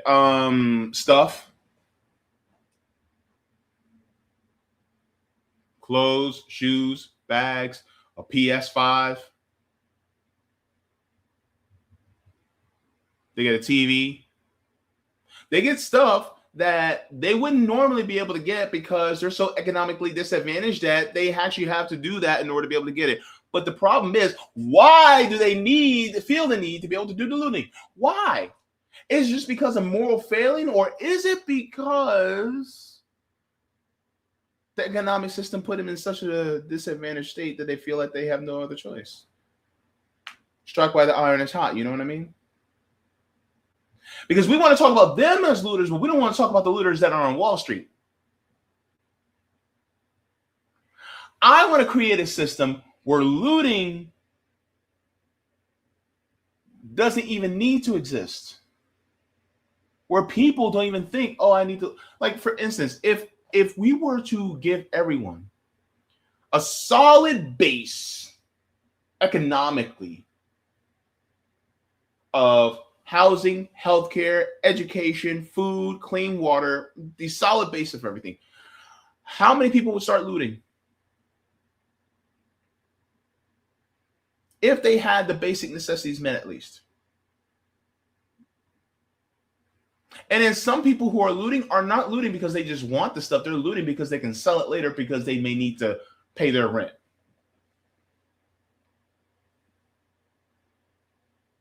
I'm not making excuses for looting. I'm giving the reason why it's being done in the first place.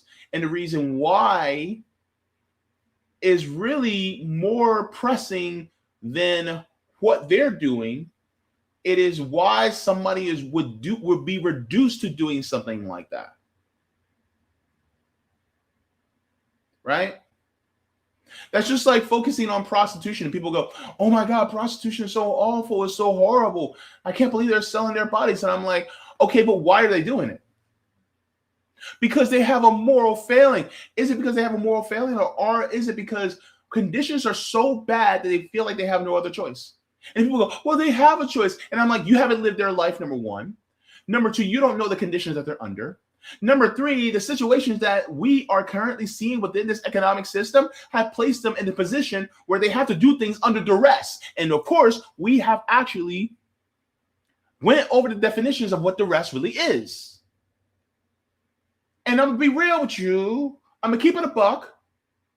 All of you are doing stuff under duress. Why did you have to go to work this morning when you really just didn't have it in you to do it? Why are some of y'all drinking coffee even though you don't really want to, but you feel like you need to? Why do you need your coffee in the morning? Why are you so conditioned for that? Why did you have to get up at 6 a.m., 7 a.m., 8 a.m.? Because you're under duress. Because if them bills don't get paid, what happens? If that electricity doesn't get paid, what happens? Now, take that and times it by 100, and then you guess what Black people are experiencing in these neighborhoods. So, of course, when social conditions break down, when economic conditions break down, the odds of this happening are higher. Because they have to get what they can get. They take what they can take because they feel like they have no other choice. Because the system is designed that way. Anyway, let me let the sister continue speaking. Okay, she's about to cook real quick, but hang on. What she just finished there saying, right?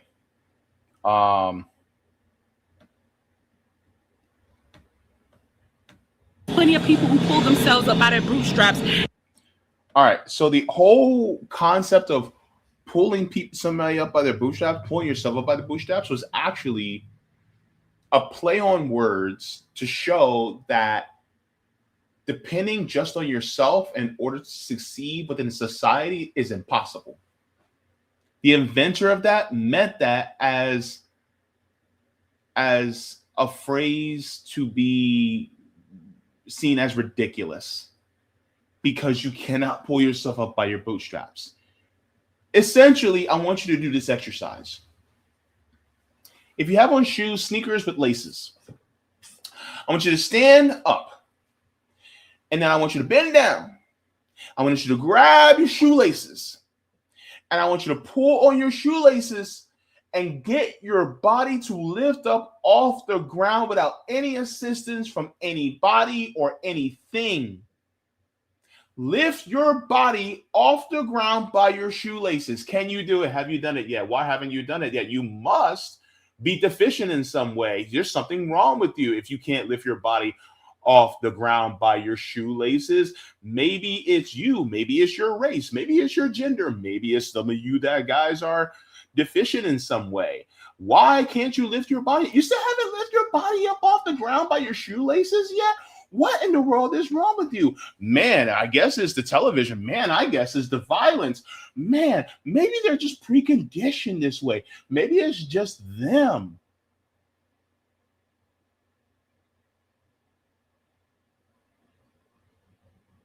You still haven't done it yet? What's wrong with you?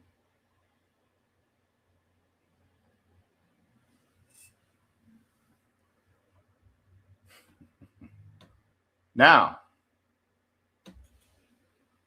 we were the capital in capitalism. Oh, now it's starting to make sense. Why was Wall Street created? Who was traded on Wall Street? Was it not my ancestors? Oh my goodness. So that means that the system is inherently white. White supremacist, meaning that capitalism and white supremacy, they're not play cousins, they blood cousins. In fact, they brother and sister.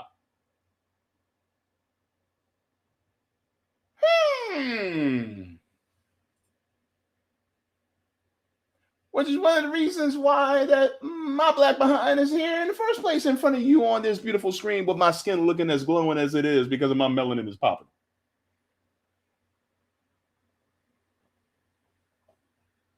Because they needed to own the means of production in order to accumulate wealth, to extract resources for themselves.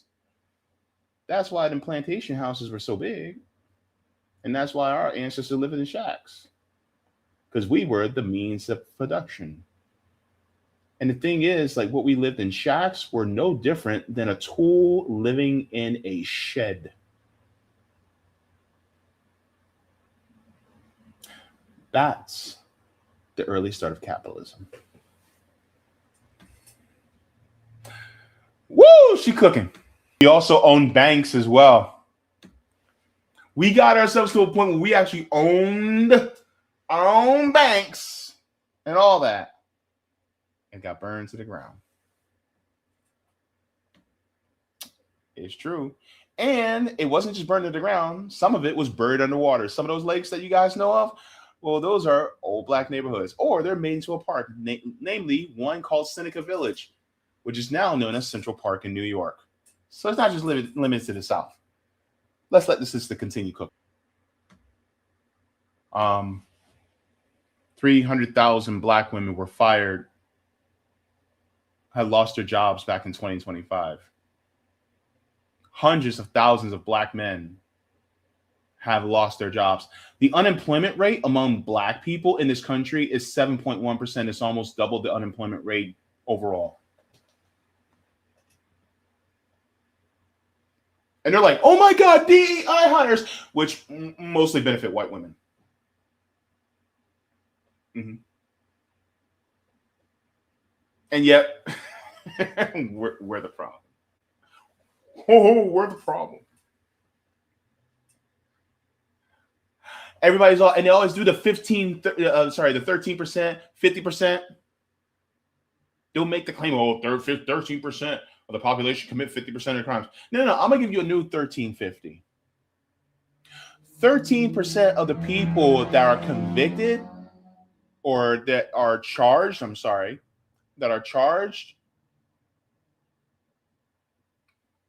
50% of the exonerations in this country. We're 13% of the population, but we get exonerated at 50%. We're 50% of all exonerations.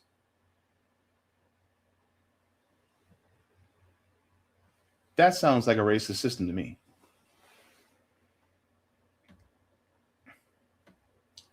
Finish it up, sis. The social contract was a lie.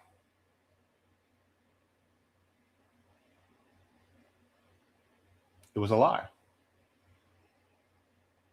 There was never any real social contract.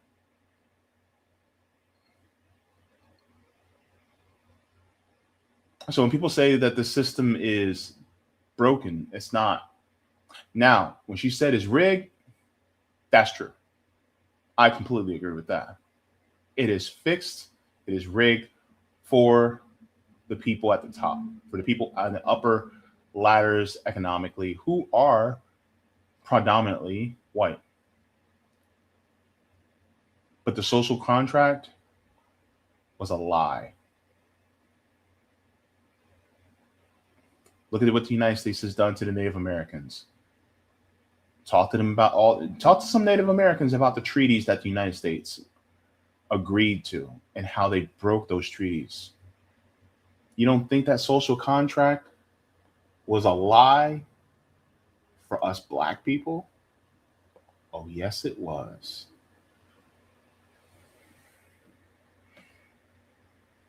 Sister was cooking, and now she's putting the food on the plate. That part.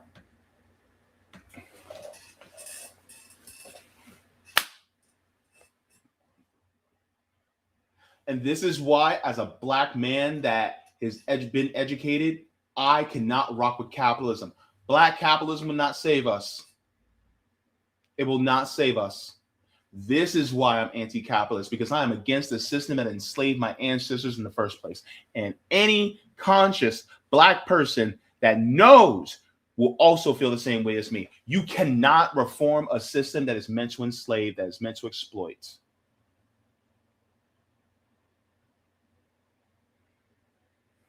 This is why I stand against a system like this. This is why this channel exists.